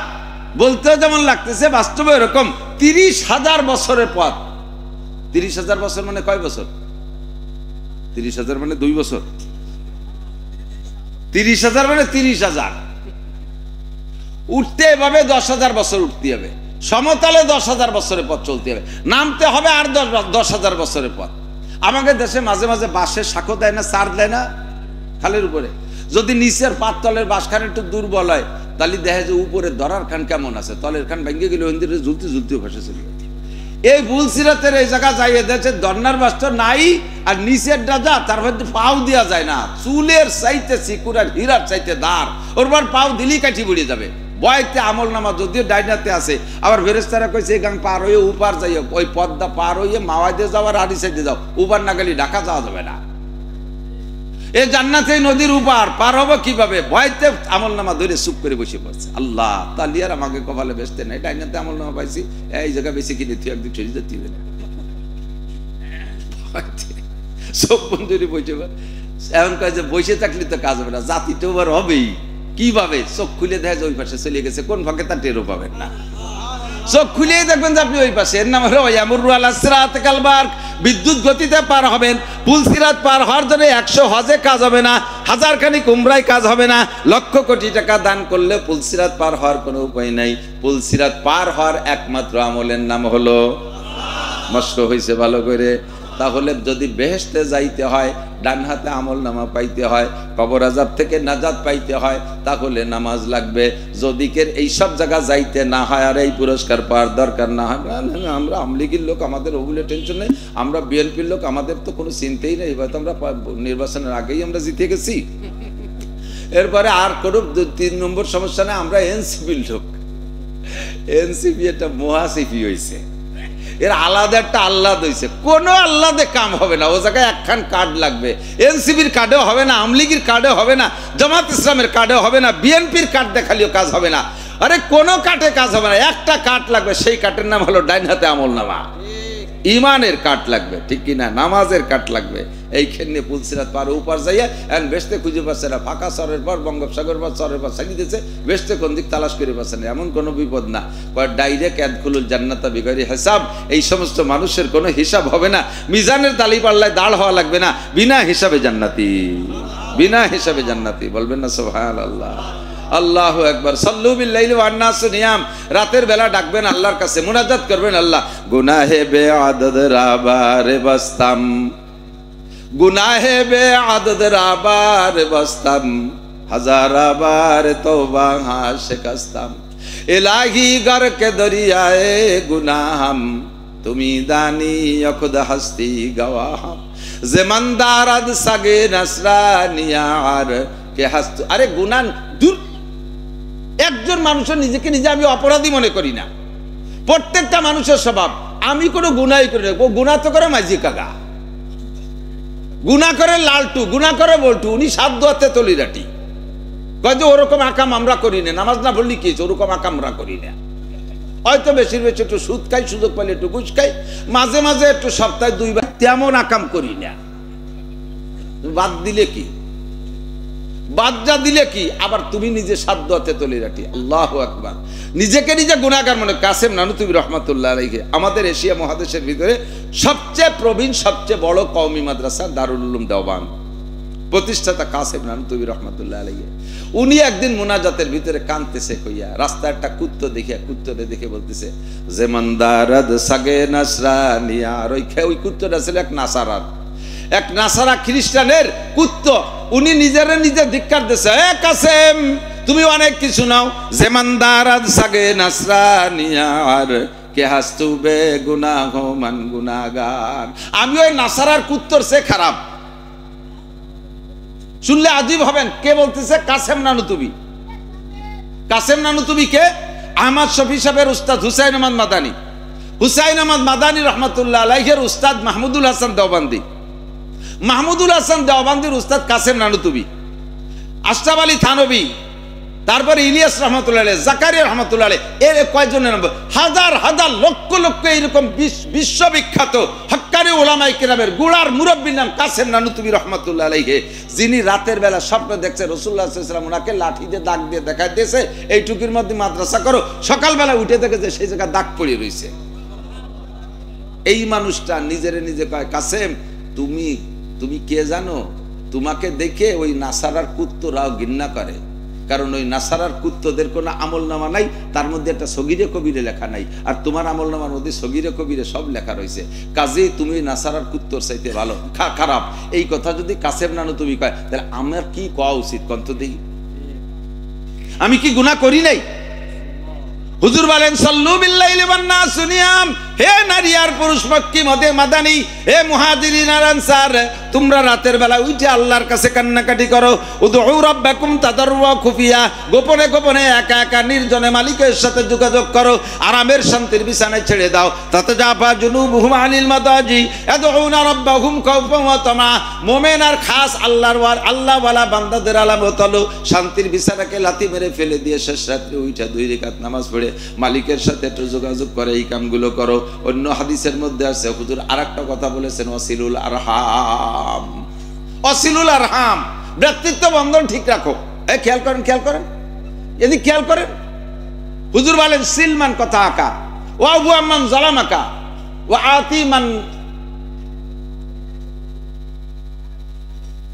সিলমান কথা আকা ওয়া আবু আম্মান জালামাকা। আরেকটা শব্দ ভুলে গেছে। হুজুর বলেন যে তোমার সাথে ভ্রাতৃত্ব বন্ধন কেটে দেয় তার সাথে বন্ধন করো, সিলাই রহমি করো, ভ্রাতৃত্ব বন্ধন ঠিক রাখো। খেয়াল করতেছেন, এদিকে খেয়াল করতেছেন, অপ্রয়োজনীয় মনে করতেছেন। এটা রসুলের ওসিয়াত, বিদায় লগ্নের ওসিয়াত। সিলমান কথা আকা। আমরা সম্পর্ক রাখি কার সাথে? যে আমার সাথে সম্পর্ক রাখে আমি তার সাথে রাখি। আর হুজুর বলেন যে সম্পর্ক কেটে দেয় তার সাথে রাখো, তার সাথে সম্পর্ক গড়ো। বাড়ি 5 কেজি মিষ্টি নিয়ে গেছেন, আপনি বললেন আপনার স্ত্রীকে বললেন, ওই মাইজে ভাইয়ের ছেলে মেয়েকে কটা দাও, মেয়ে ভাইয়ের ছেলে মেয়েকে কটা দাও, বর শাশি ভাইসি আছে ওনারে কটা দাও, এইভাবে কয়ে দিয়েছেন আপনি। আপনার বউ কয় কি, হ্যাঁ তোমার হুকুম মতো দিবানি, আনার দায়িত্ব তুমি আনছো, দেওয়ার দায়িত্ব আমার, এখন কেশিয়ার আমি। কয় তাকে দেওয়া যাবে না? কয় না না, সেদিন তার জামাই আইছে, আমার ছেলে মেয়েকে সামনে মিষ্টি খাইছে, আমাকে দেই নেই। যদি তারা দিত তাহলে আজকে দিতাম। এর নাম হলো তারা যদি সম্পর্ক রাখে তাহলে রাখলাম। তারা দাওয়াত দিচ্ছে, আমিও দাওয়াত দেব, তারা আমাদেরকে দেশে, আমরা তাকে দেব, তারা আমারে ভালো খায়, আমি তারে ভালো খাবো। এটা তো স্বাভাবিক, এটা তো নর্মাল, এটা তো করা লাগে না, এ তো হয়েই যায়। কিন্তু হুজুর বললেন, যে সম্পর্ক রাখতে চায় না তার সাথে সম্পর্ক গড়ার চেষ্টা করো। যে তোমার এরকম দেয় না তারে তুমি দাও, তাহলে নফসের সাথে জিহাদ হবে। ওয়াফু আম্মান যালামাকা ওয়া আহসিন ইলা মান আসা ইলাইক। পাইছি, মনে পড়ছে তিনটা। হুজুর বললেন, এক নম্বরে সিলমান কথা আঁকা, ভ্রাতৃত্ব বন্ধন করো, ওই হাদিসের মধ্যে আছে। 3 নম্বরে, 2 নম্বরে আর একটা কথা হলো ওয়াফু আম্মান যালামাকা, যে তোমারে জুলুম করে, অত্যাচার করে, তারে তুমি মাফ করে দাও, তাকে তুমি মাফ করে দাও। এটা বড় কঠিন ব্যাপার। সুযোগ পালি মাফ, এক ঘুষিতে 3 ঘুষি পয়দা হবে, ঠিক না? আমরা প্রতিশোধ এইভাবে নেই। শুনতেছি একদল কয় যে আমাকে যতগুলো জেল খাটাইছে, যদি একবার জাতি বাড়ি সংসংখ্য এক একজনের পরিবর্তে 100 জনের এই বিচার করব। আগের থেকে দাঁতে দাঁত দিয়ে বসে রয়েছে। আল্লাহ যদি খেপে যায় রে দুদু, তোমার জাতি নাও দিতে পারে। কথা কর না কেন? কথা বলেন না কেন? এমন এক পেছে ফেলাই দেবে, যেই পেছের কারণে তুমি একেবারে 7 দরবায় 1 ইঞ্চি মাত্র আছে, এই 1 ইঞ্চি থেকে স্লিপ করে 7 তবক জমিনের নিচে ডাবায় দিতে পারে। পারে কি পারে না? ক্ষমা করার চেষ্টা করো। ওয়া আতি আম্মান লাম ইউতিক, আর তুমি তাকে দাও যে ওয়াহসিন ইলা মান আসা ইলাইক, যে তোমারে ক্ষতি করে তারে তুমি উপকার করো, যে তোমারে ক্ষতি করে তারে তুমি উপকার করো। হুজুর আলাইহিস সালাতু ওয়াস সালামের মাদানী নসিহত প্রত্যেকে যেন বলতে বলতে সরে চলে আসছি। আলিউল কালাম, মিষ্টি ভাষায় কথা বলো, বেশি বেশি একে অপরকে সালাম করো, গভীর রাত্রে জেগে ইবাদত করো, 5 ওয়াক্ত নামাজ নিয়মিত পড়ো। পড়বো তো ইনশাআল্লাহ? এই যে ছোট ছোট আমলগুলো করছি, করা যাবে না ইনশাআল্লাহ? আল্লাহ পাক আমাদের তৌফিক দেয়। ওয়াজের দিকে যাইলে তো কিদে কিদে যেন কোয়ান্তে সরি চলে গেছি, স্লিপ করে এদিক ওদিক দিয়ে খালি দৌড়ে আসলাম। এদিক তাকান, মানুষের জীবনের একটা শুরু আর একটা শেষ আছে, আছে না নাই? আমাদের প্রবাদ বাক্য আছে, খেয়াল করেন, যার শুরু ভালো তার শেষ ভালো, যার শুরু ভালো তার, আর যার শেষ ভালো তার সব ভালো, যার শেষ ভালো তার সব ভালো। বহুত ভালো কাজ আমাদের পিছনের নেতারা করছে, বহুত ভালো কাজ করছে, শেষ ভালো না থাকার কারণে সব আমরা অস্বীকার করে ফেলছি। ঠিক কি ঠিক না? কিছু করে নাই, আর কিছু করে নাই, কিছু করে নাই, একেবারে কিছু করে নাই, তারা বহু কিছু করছে, কিন্তু শেষ ভালো না থাকার কারণে সব আমাদের থেকে চলে গেছে। এই জন্য বলা হয়, যার শুরু ভালো তার শেষ ভালো, যার শেষ ভালো তার সব ভালো। আল্লাহ পাক রব্বুল আলামিন কুরআন শরীফের একটা আয়াত আমারে শুরু এবং মধ্যম এবং শেষ 3টে জিন্দেগির ইশারা করেছেন। প্রত্যেকটা মানুষ, আমরা জীবনে 2-4 বার মানুষ মাটি দিছি না? আপনারা মানুষে মাটি দিয়েছেন? মানুষে মাটি দেন নাই, কবরে মাটি দেন নাই, এরকম কেউ আছেন নাকি? আমার মনে হয় নাই। আশা করি ছোট বড় সবাই এখানে যারা আছেন 2-4টে মানুষে মাটি দিয়েছেন। মাটি দেওয়ার সময় একটা দোয়া পড়েন না? কি পড়েন? মিনহা খালাকনাকুম ওয়া ফিহা নুঈদুকুম ওয়া মিনহা নুখরিজুকুম তারাতান উখরা। আজীব কথা। মানুষকে মাটি দেওয়ার সময় এই 3টে কথা আমি বলি, কোরআন শরীফের আয়াত। এই কথাগুলো ওই মরা মানুষকে শোনানোর জন্য নয়, কারণ যিনি মারা গেছেন তিনি তো চলেই গেছেন। তারে পুরো 30 পারা কোরআন শরীফ পড়ে এখন যদি ওয়াজ করি 1 পয়সার কোনো লাভ তার হবে? ইজা মাতাল ইনসানুন কাতানহু আমালুহু, মানুষ মারা গেলে তার সব আমলের দরজা বন্ধ হয়ে যায়, কোনো আমলের দরজা তার খোলা থাকে না। আমরা মুসলমানরা এই কথাকার, আমাদের কথা আমরা না খেলে আমরা নকল করতেছি। আল্লাহ পাক বলেন, হে মানুষ, মিনহা খলাকনাকুম, যেই মাটি তোমারে দেওয়া হচ্ছে এই মাটি থেকে তোমারে বানানো, এই মাটি থেকে তোমারে বানানো। অফিহা নুঈদুকুম, দুনিয়ায় কিছুদিন ঘুরে আবার তোমারে মাটির মধ্যে এনেই ছাড়বো। আর মাটি পর্যন্তই শেষ না। মিনহা নুখরিজুকুম তারাতান উখরা। খুব খেয়াল করতে হবে, দিক তাকান। আল্লাহ বলেন মিনহা খলাকনাকুম, মাটি থেকে মানুষ বানাইছে। কি থেকে? কি থেকে? মাটি থেকে। মানুষ দামি না ফেরেশতা দামি? হুজুর বলছে, খেয়াল করেন নাই? মানুষ দামি, মাটি কি বলে, ফেরেশতা দামি না মানুষ দামি? জিন দামি না মানুষ দামি? দুনিয়ার এমন কিছু নাই, এমন কিছু নাই আল্লাহ পাক রব্বুল আলামিনের পরে যে মানুষের চাইতে দামি আর কেউ। সমস্ত সৃষ্টিকে আল্লাহ তাআলা মানুষের খেদমতের জন্য বানাইছে। কাবা ঘরের চাইতে মানুষের দাম বেশি। হাদিসে আসছে, যদি কোনো ব্যক্তি, কোনো মুসলমান আর এক মুসলমানের এগেনস্টে মিথ্যা সাক্ষী দিয়ে তারা বিপদগামী করে, কোর্টে যায় মিথ্যা সাক্ষী দিয়ে তারা বিপদগামী করে, সে কাবা ঘরকে শত্রুতাই করে 36 বার বাংলি যে গুনাহ, তার চেয়ে বেশি গুনাহ কামাই করলো। আমাদের দেশের মুসলমানরা তো মিথ্যা সাক্ষী দেয় না। মিথ্যা সাক্ষী দেয় না, মিথ্যা সাক্ষী, মিথ্যা সাক্ষী ছাড়া জানেই না, সত্যি সাক্ষী জানেই না। কতক্ষণ এক মুসলমান আর এক মুসলমানকে হারানোর জন্য, মামলায় হারানোর জন্য মিথ্যা সাক্ষী দেওয়া, আল্লাহর কাবা ঘরকে শত্রুতাই করে 36 বার ভাঙলে যে গুনাহ সেই গুনাহ। তাহলে কি বলেন, কাবা ঘরে 36 বারের চাইতে একজন মুসলমানের ইজ্জতের দাম বেশি, ঠিক কিনা? এত দামি মানুষ। অন্য আয়াতের মধ্যে ওয়ালাকাদ কাররামনা বানি আদম, আল্লাহ পাক বলেছেন মানুষকে আমি সবচাইতে সম্মানী করে বানাইছি। তো এত সম্মানী মানুষ, এত দামি মানুষ, কাবা ঘরের চাইতে দামি, ফেরেশতার চাইতে দামি, জিবরাইলের চাইতে দামি, মিকাইল ইসরাফিলের চাইতে দামি, সব ফেরেশতা হামেলাতুল আরশ, আল্লাহর আরশ বহনকারী খাস 8 জন ফেরেশতা আছে, তার চাইতে মানুষ দামি। এই মানুষকে বানানোর দরকার ছিল হীরা, কাঞ্চন, মণি, মুক্তা, কমপক্ষে সোনার উপর দিয়ে, ঠিক না? তা বানাইছে কি দিয়ে? মাটি দিয়ে, তাও ভেজাইলিয়ে মাটি। কোনো কোনো জায়গার মাটি একটু দলা, সে জায়গার মানুষ সাদা হয়েছে। আবার আর এক জায়গায় দাইপু মাটি দিয়ে বানাইছে, সে জায়গার মানুষ ধুমসা কালা হয়ে গেছে। আর এক জায়গায় দোয়াশ মাটি দিয়ে বানাইছে, তারা একটু আদা সাদা, আদা কালা মাটি মেঠি ভাব হয়েছে। এই ভ্যারাইটি কিসিমের মাটি। কিছু কিছু মানুষে বানাইছে মনে হয় একেবারে পচা, কুইয়ে পচা মাটি দিয়ে, তাকে স্বভাব ওই রকম পচা, ঠিক না? আল্লাহ তাআলা এই দামি মানুষটা দামি কিছু দিয়ে না মানে মাটি দিয়ে বানাইলেন কেন? অহংকার মেটানোর জন্য। মাটির ভিতরে 2টা গুণ আছে, খেয়াল করেন। মাটির মধ্যে কয়টা গুণ? 2টা গুণ আছে। এই 2টা গুণ আল্লাহর খুব পছন্দ হয়, এই জন্য আল্লাহ মাটি দিয়ে বানাইছে। খেয়াল করেন, খুব ভালো করে খেয়াল করেন। 2টা গুণ। কয়টা গুণ? 2টা গুণ মাটির মধ্যে আছে, যেই 2টা গুণ আর কাহারও মধ্যে নাই। এই জন্য আল্লাহ মাটি দিয়ে পছন্দ করে মাটি দিয়ে মানুষ বানাইছে, যাতে মানুষের মধ্যে 2টা গুণ প্রকাশ পায়। একটা গুণ হলো মাটির মধ্যে ধৈর্যশীলতা আছে, তার মাটির ভিতরে সহনশীলতা। মাটির উপরে, মাটির ভিতরে যে ধৈর্য আছে, এটা আর কাহারও মধ্যে এই ধৈর্য নাই। মাটির উপরে এক জায়গা মাটিরে খনন করে বিশাল পুকুর বানায় ফেলাইছেন, 200 বছর পর্যন্ত পুকুর হিসেবে ব্যবহার করছেন। এই 200 বছর পরে যাইয়ে সেটারে ড্রেজার দিয়ে ভরাট করে দিয়ে, বালি দিয়ে সমান করে সে জায়গা 50 তলা দালান উঠে দিয়েছেন। মাটিতে কি কোনোদিন কইছে মিয়া তোমার কোনো হিতায়াত জ্ঞান আছে? বেবোধ কোথাকার, জীবনে মায়া বলতে কিছুই নাই। আগে কয় বাবা বেটা খুশি আমার এতদিন মতো বইয়ের বানাইছো, আর একটু সমান হয়ে তাহলে 2 বছর জেড়ি দিলে না, দেরিয়তি দিলে না, দৈরি এই 150 তলা দালান একটা উঠে দিয়েছ, তুই 2 মন বইয়ে দেখছিস কিরমটায়? মাটি থেকে এই কথা কইছো কোনোদিন? এই যে পেঁয়াজের সময় একরকম চার্জ দিচ্ছেন, পাটের সময় আর একরকম চার্জ দিচ্ছেন, মাঝে ধান লাগানোর জন্য আর একরকম চার্জ দিচ্ছেন। মাটি থেকে একটা গাছ দিয়ে 100 বছর কাঁঠাল দেবে, মাটির একটা নারকেল দেবেন, আপনার একটা গাছ দিয়ে তাতে 50 বছর নারকেল দেবে। কথা কোন ঠিক কি ঠিক না?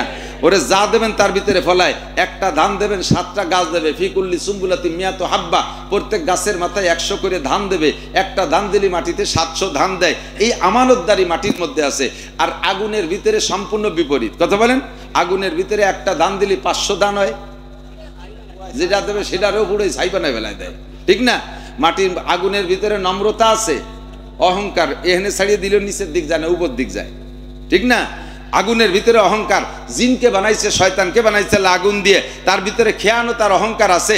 এই জন্য আল্লাহ তাআলা মানুষ বানাইছে মাটি দিয়ে, যাতে মাটির ভিতরে নম্রতা, ভদ্রতা এবং আমানতদারি পায়। কিন্তু দুঃখের বিষয় হলো এই মাটির বানাইনে মানুষের ভিতরে খেয়ানো তো পরিপূর্ণ আছে, অহংকারও পরিপূর্ণ আছে। যে আশায় আল্লাহ পাক মাটি দিয়ে মানুষ বানাইছে, আল্লাহ পাকের সেই আশা পূরণ করলো না মানুষে। যুবকরা বেয়াদবি করে, হ্যাঁ যুবক থাম, জ্ঞান দেয়া লাগবে না, বাসা পাল্টায় দিছে।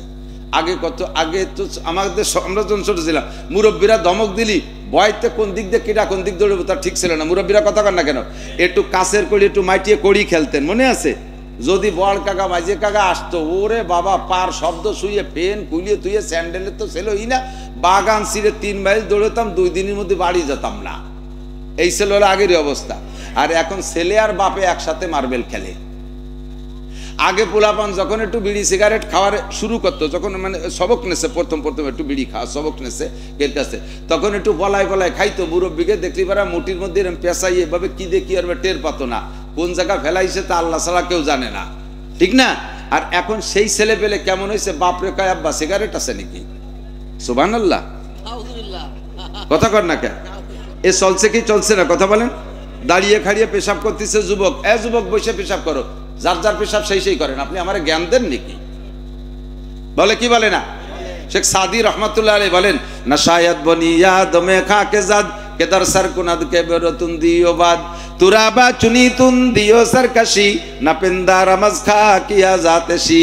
মানুষকে আল্লাহ তাআলা মাটি দিয়ে বানাইছে যাতে এই 2টা গুণ মাটির মানুষের থেকে প্রকাশ পায়। কিন্তু হে মানুষ, তোমার চাল চলন, উঠা বসা, সারকাশি, বিয়াদবি, গুস্তাকি দেখে আমার মনে হয় না যে তুমি মাটির বানানো আদম সন্তান। আমার মনে হয় যুবক, তোমারে দেখে তুমি আগুনের বানানো ইবলিসের বাচ্চা, তুমি শয়তানের বাচ্চা, শয়তান বলে মনে হয়।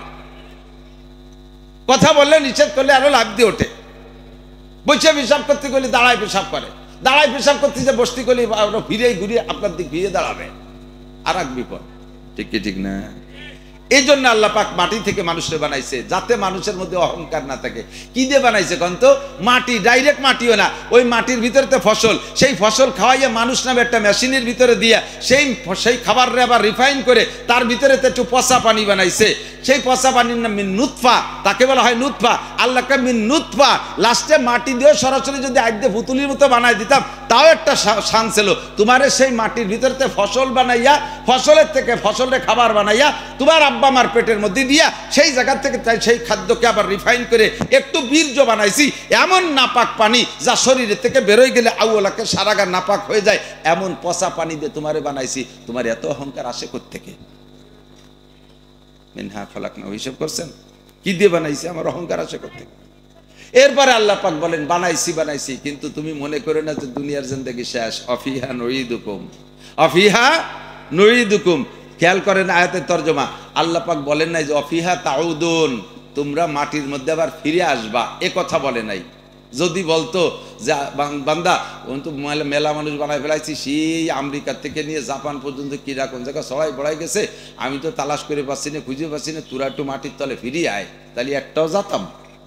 ওই 50 তলা 200 তলা দালান মানে তার উপর আল্লাহ পারলি তুমি টাই নিন, আমরা এখানে আসি থাকবো, যাবো না মাটির তলে, এইভাবে থাকতাম বেকা হয়ে। আল্লাহ কয় ওরকম না, আমিও তো রিকোয়েস্ট করবো না। অবিহা নুইদুকুম, যে যেখানে থাকিস 100 তলা দালানের উপরে থাকলেও তাকে টান দিয়ে মাটির মধ্যে আনা হবে।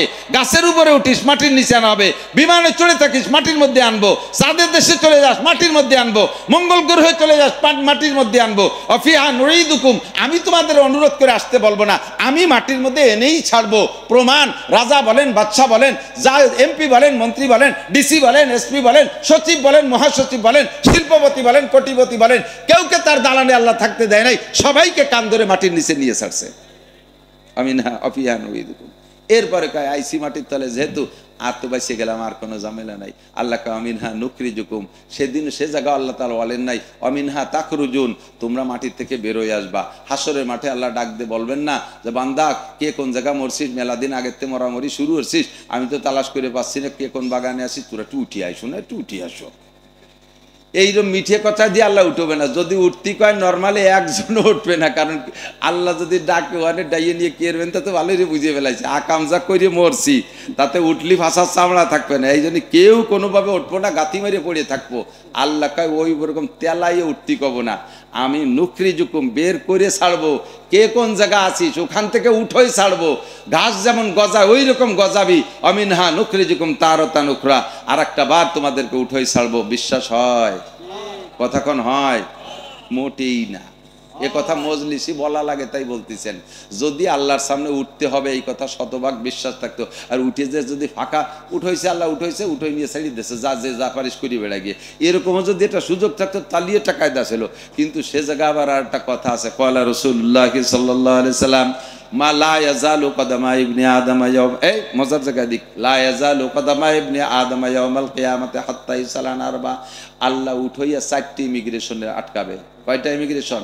4টি ইমিগ্রেশন। ইমিগ্রেশন পর্যন্ত যারা বিমান চড়ছেন তারা জানেন ইমিগ্রেশন আছে। বিমানে ওটা জায়গা বিশেষ, পরিভাষার পার্থক্য। বিমানে ওঠার আগে 4টে চেকপোস্টের নাম রাখছে, 4টি ইমিগ্রেশন। 1 নম্বর ইমিগ্রেশন যদি বিদেশ যাইতে যান তাহলে 1 নম্বর ইমিগ্রেশন আপনার পাসপোর্ট ইমিগ্রেশন, পাসপোর্ট চেক হবে। পাসপোর্টে যদি আপনাকে পাসপোর্টের ভিতরে কোনো ত্রুটি দেখে, কোনোভাবে চুল পরিমাণ ত্রুটি দেখে, আর আপনাকে সামনে এক ইমিগ্রেশনে যাত্রী দেবে না, ওই জায়গা থেকে ব্যাক করবে। পাসপোর্ট ইমিগ্রেশনে আপনি পাস করছেন। 2 নম্বর ইমিগ্রেশন হবে আপনার লাগেজ ইমিগ্রেশন। লাগেজ ইমিগ্রেশনের ভিতরে, ওর ভিতরে যদি কোনো দুষ্কৃতি কিছু পায়, খারাপ কিছু পাওয়া যায়, তাহলে আপনাকে ওই লাগেজ চেঞ্জ করবে। পাসপোর্ট ঠিক আছে যাইতে দেবে, কিন্তু লাগেজ রেখে দেবে, আপনাকে সামনে বাড়তে দেবে না। 3 নম্বর ইমিগ্রেশন আপনার টিকিট ইমিগ্রেশন। আপনার টিকিটটা ঠিক আছে কিনা, নাকি আপনি বাসের টিকিটে বিমানে উঠতে যাচ্ছেন, ভুয়ো ফাইজলামি করতেছেন নাকি, এই জন্য টিকিট ইমিগ্রেশন। 4 নম্বর ইমিগ্রেশন হবে আপনার বডি ইমিগ্রেশন। পেটের মধ্যে বা সোনা খাইয়ে নিয়ে যাচ্ছ নাকি, ওই দেশেতে বলে সোনা খাইয়ে এসে বাংলাদেশে পায়খানা করে তাই বেশি বেলায় দেয়। কে আইসা দামি গু চিনতে পারেন? সোনা খাইয়া আইসা পেটের মধ্যে সোনা ঢুকেছে নাকি, গাঁজা এবার খাইয়া এসে বলে এবার অপারেশন করে বের করে, আস্তাগফিরুল্লাহ। তো এই যে ইমিগ্রেশন, 4 নম্বর হলো বডি ইমিগ্রেশন। এই 4 ইমিগ্রেশন, 1 ইমিগ্রেশন বাকি থাকতে আপনাকে বিমানে উঠতে দেবে না। কথা কোন ঠিক কি ঠিক না? আমি আটকা খেয়ে গেছিলাম একবার, কয়েক বছর আগে। বাংলাদেশ সরকার, এই আওয়ামী লীগ সরকার থাকতে নির্বাচনের 5-7 দিন আগের থেকে বাংলাদেশের মাহফিল বন্ধ করে দিয়েছে, হুজুররা কোনো মাহফিল করতে পারবে না। তো চিন্তা করলাম যে মাহফিল যখন বাংলাদেশে করতে দেবে না, যারা মাহফিল করতে দেবে না তাকে ভোটই বা দেবো কীর্তিনি গিয়ে, তো এই দেশেই থাকবো না। সুযোগ পেয়ে চলে গেলাম মালয়েশিয়া ওই নির্বাচনের সময়। তো মালয়েশিয়া যাওয়ার পথে মানে মাহফিলের দাওয়াতে গেছি, আলহামদুলিল্লাহ এই মকসেদপুরের ছেলেপেলেরা ওরা দাওয়াত দিয়েছিল। তো ওখানে যাওয়ার সময় বিমানে উঠবো, সব 3 ইমিগ্রেশনে পাস করছি, কিন্তু বডি ইমিগ্রেশনে ধরা পড়ে গেছি। যখনই আমার বডির দিকে মেশিন ধরে লাল বাতি জ্বলে ওঠে, ক্রিং ক্রিং করে ওঠে। যারা আমার বডি ইমিগ্রেশন করতেছে সবই আমার চেনে, আমার অশোনে, ওরাও লজ্জা পাচ্ছে। ঘটনা কি কইতে তো পারে না, পাবলিকলি তো কত যে সব খুলিয়ে ফেলেন, জামাও খুলিয়ে দেখাইছি, গেঞ্জি খুলে দেখাইছি, আর তো কিছু খোলার নাই। ফিরে আবার সে সবগুলো পরিটরে বললাম এবার মাপ দি, এবারও মেশিন ধরছে, ক্রিং ক্রিং করে ওঠে। বড় বেকায়দা, সবাই আমার দিক চেয়ে রয়েছে, হুজুর যেন কি আকাম করতে যাচ্ছে এবার এই বিদেশে। ভয় পান পরান কাঁপতেছে, আল্লাহ লজ্জাতে যে আবার দড়ি টড়ি আটকায় না ফেলে, যে বডি ইমিগ্রেশনে ধরা পড়তেছি কেন, কিচ্ছু নাই পকেটে, চাবি চুবি কলম টলম সব। এর মধ্যে ফেরেস্তা পাল্টে গেল। ওরা যারা এতক্ষণ পরীক্ষা করছে, এই ফেরেস্তা পাল্টা একটা মহিলা ফেরেস্তা পাঠাইছে। এই মহিলা এসে একটা মেশিন এনে আমার দিকে এরকম ধরে একটা লাইট মারলো, লাইট মেরে কয় হুজুর আপনার বুক পকেটে দেখেন ছোট্ট একটা এই আছে, ডায়েরি আছে, এই ডায়েরির ডায়ালের মধ্যে দেখেন এখন ব্লেড আছে, ওই ব্লেডে আপনার আটকায় ফেলেছে। সত্যি খুলে দেয় যে ডায়ালের ভিতরে একখান ব্লেড, তা পুরন জং পড়ে গেছে, কবে যেন নখ কাটছি কোন জায়গায়, তা ফাতে কাটে ফেলালি ক্ষতি হবে বলে ওর মধ্যে দিয়ে দিছি, তার বেরোতে আমার মনে নাই। এই আমার বডি ইমিগ্রেশন আটকায় ফেলাইছে। আমি আজীব হয়ে গেলাম, আল্লাহ এই মহিলা কত বড় বুজুর্গ। আইসি আমাদের চাইয়া আমার এই জায়গা থেকে ব্লেড খুঁজে বের করে ফেলাইছে। আমি সেখান থেকে ওয়াজ কালেকশন করছি। দোস্ত, দুনিয়ার মানুষের বিমানের গাড়িতে, বিমানে উঠতে তার আগে একটু বাসে নেয়, খানিক দূর বাসে নিয়ে তারপরে বিমানে উঠায়। তুই এই বাসে উঠার আগে, বিমানের বাসে উঠার আগেই আমাকে 4টে ইমিগ্রেশনে আটকায়, একটা ইমিগ্রেশন বাকি থাকতে আমাকে সামনে যাইতে দেয় না। নবী পাক এই কথাই বলেন, কিয়ামতের মাঠে তুমি কে আল্লাহ পাক যে উঠাবেন তোমাকে, নুখরিজুলাহুম ইয়াউমাল কিয়ামা, কিয়ামতে উঠানো হবে, উঠে উন্মুক্ত ছেড়ে দেওয়া হবে না, যার খুশি যেদিকে চলে যাও, দেখো জান্নাত যার কাড্ডা কোন দিকে আছে খুঁজে নাও, অত সস্তা না। 4টি প্রশ্নের জবাব দিতেই হবে, 4টি ইমিগ্রেশনে আপনাকে আটকানো হবে। 1 নম্বরে আন উমরিহি ফিমা আফনা, গোটা জিন্দেগির হিসাব দিয়ে যাও। বহুবার শুনেছেন, একটু ভাবেন তো, আমারই কাছ থেকে মনে হয় 100 বার শুনেছেন এই হাদিস। একটু ভেবে দেখেন আমি কি বলছি এতদিন পর্যন্ত, আজকে একটু নতুন করে ভাবেন। কারাহাবা কলকিয়ারি জুমলা রাস বা খোদা তদবির হিলা কায়রাওয়াস। এই 70 বছর জিন্দেগিতে আমার কোনো কিছুতে কোনো ত্রুটি নাই। আমার জামা কাপড় ময়লা থাকলে আমি নিজে হাতে দিয়ে পরিষ্কার করি, জামাটা আয়রন করে ব্যবহার করি, লুঙ্গিটা পরিষ্কার করে ব্যবহার করি, জুতো জোড়া ময়লা হয়ে গেলে মুচির কাছে নিয়ে কালি করাই। আমার কোনো কিছুতে কোনো ত্রুটি নাই। আমার বেড বিছানা পরিষ্কার, আমার আলনার কাপড়গুলো সুসজ্জিত, আমার খাবার দাবারে কোনো ত্রুটি নাই। দোকানপাটে ব্যবসা করি, মালগুলো কি সুন্দর সাজানো, আমার ঘর বাড়িতে ডেকোরেশন কত সুন্দর করেছি, টাইলস মোজাইক বাথরুম সবকিছু সুন্দর করে করেছি, কিন্তু আমার কোরআন শরীফ পড়া শুদ্ধ নাই। আমার কোরআনকে আমি সুন্দর করি নাই, আমার নামাজকে আমি সুন্দর করে সাজাই নাই, আমার পর্দা পুশিদাকে আমি সুন্দর করে সাজাই নাই, আমার রুজি রেজেকের দপ্তরকে আমি সুন্দর করে সাজাই নাই। দুনিয়ার সব কিছু আমার পরিপাটি, ধর্মের বেলায় এসে আমার সব কিছু অপরিপাটি। একটু চক্ষু বন্ধ করে হাত দেন বাবা। ইংলিশে, বুড়ো মানুষ ইংলিশে পত্রিকা পড়ে, সেই ব্রিটিশ আমলে বিএ পাস, গল্প মারে আমি ব্রিটিশ পিরিয়ডের বিএ পাস। ইংরেজিতে অবিরাম, এই রিটার্ডের পরও শীতে শুয়ে শুয়ে বাংলা পত্রিকায় তৃপ্তি পায় না, ইংলিশ পত্রিকা পড়ে। কাকা আলহামদুলিল্লাহ পড়েন দি, দামা হানিকারটা হাই সারি দিয়া সাদরাই করিস। তা আসেন মসজিদি তবলিগ জামাত এসে মস্ক করতেছে, বইছিলাম ওই না কালে আসে না। এই জায়গা আসলে মুহি প্যারালাইসিস আসে, এই জায়গা আসলে মুখে প্যারালাইসিস। কাকা আত্মীয় বলেন পারি না, দোয়া কুনুত পারি না। কি পারো তাই? তোমাকে ইংরেজি পত্রিকায় কবর আযাব মাফ করতে পারবে না, কিয়ামতের ময়দানে তোমাকে ইংলিশ পত্রিকায় পার করতে পারবে না। তোমাকে যা শিখতে হবে, প্রথম ফার্স্ট ইমিগ্রেশন কবরের জিন্দেগিতে, কবরে দেয়া মার রব্বুকা জবাব দিতে হবে, আমা দীনুকা জবাব দিতে হবে, আমান হাদার রাজুলুল্লাযী বুইসা ফীকুম আমান নবিয়ুকা, এই প্রশ্নের জবাব তোমাকে দিতে হবে। দুনিয়ার সবকিছু সুন্দর, এই জায়গায় এসে তুমি কেন অসুন্দর জবাব দিয়ে যাও? 2 নম্বর ইমিগ্রেশনে যুবক আমার প্রাণপ্রিয় বন্ধু, যুবকরা ভালো করে মনে রাখো, আরে এদিক ওদিক খেয়াল করো না, আমার দিক তাকাও। আনসাবাবি ফিমা আবলা, 2 নম্বর প্রশ্ন হবে তোমাকে 70 বছরের জিন্দেগির হিসাব তো আগে হবে, এবার তার ভিতরে থেকে আবার আলাদা একটা টাইম আল্লাহ বের করবে। ওই টাইমটা হলো তোমার যৌবনকাল। যৌবনকাল কোথায় কাটাইছো? ইম্পর্টেন্ট টাইম এইটা। যৌবনকালে ভালো কাজও যেমন বেশি করা যায়, মন্দ কাজও বেশি করা যায়। বাইসাইকেল চালাইয়া উড়াকান দিয়েও যাওয়া যায়, বাইসাইকেল চালাইয়া বিশ্ব ইস্তেমায়ও যাওয়া যায়। কথা বলেন? বাইসাইকেল চালাইয়া তুমি 100 কিলোমিটার দূরে যে কোনো দুর্গা পূজা, কালী পূজা, সরস্বতী পূজা, লক্ষ্মী পূজায় অংশগ্রহণ করতে পারো। বাইসাইকেল চালাইয়া তুমি এখান থেকে সরমুনের ময়দানে যে সেখানে অংশগ্রহণ করতে পারো। রাতভর বসে বসে তুমি টেলিভিশন ভিসিআর দেখতে পারো। মেসি আর নেইমার খেলা রাতে, শীতের রাত্রে দাঁড়ায় 4 ঘন্টা 5 ঘন্টা দাঁড়ায় দাঁড়ায় দেখেছো। এটা পারো, একটা ম্যাচও তুমি মিস করো নাই।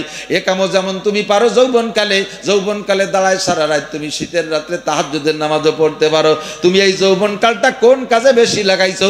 আমার কাছে জবাব দিয়ে যাও। যৌবনকাল তোমার আব্বা দেয় নাই, যৌবনকাল তোমার মা দেয় নাই, যৌবনকাল তোমার নেতা নেত্রী দেয় নাই, যৌবনকাল দিয়েছি আমি আল্লাহ। যৌবনকালটা কোন কাজে লাগাইছো বলে যাও। দার জওয়ানি তওবা করদান শিবায়ে পয়গম্বরিস ওয়াক্তে পীরি গুরকে জালেম মিশাবাদ পরহেজগার। আরে বুড়ো হয়ে গেলে রয়্যাল বেঙ্গল টাইগারও সরমুনের হুজুর কাছে মুরিদ হয়।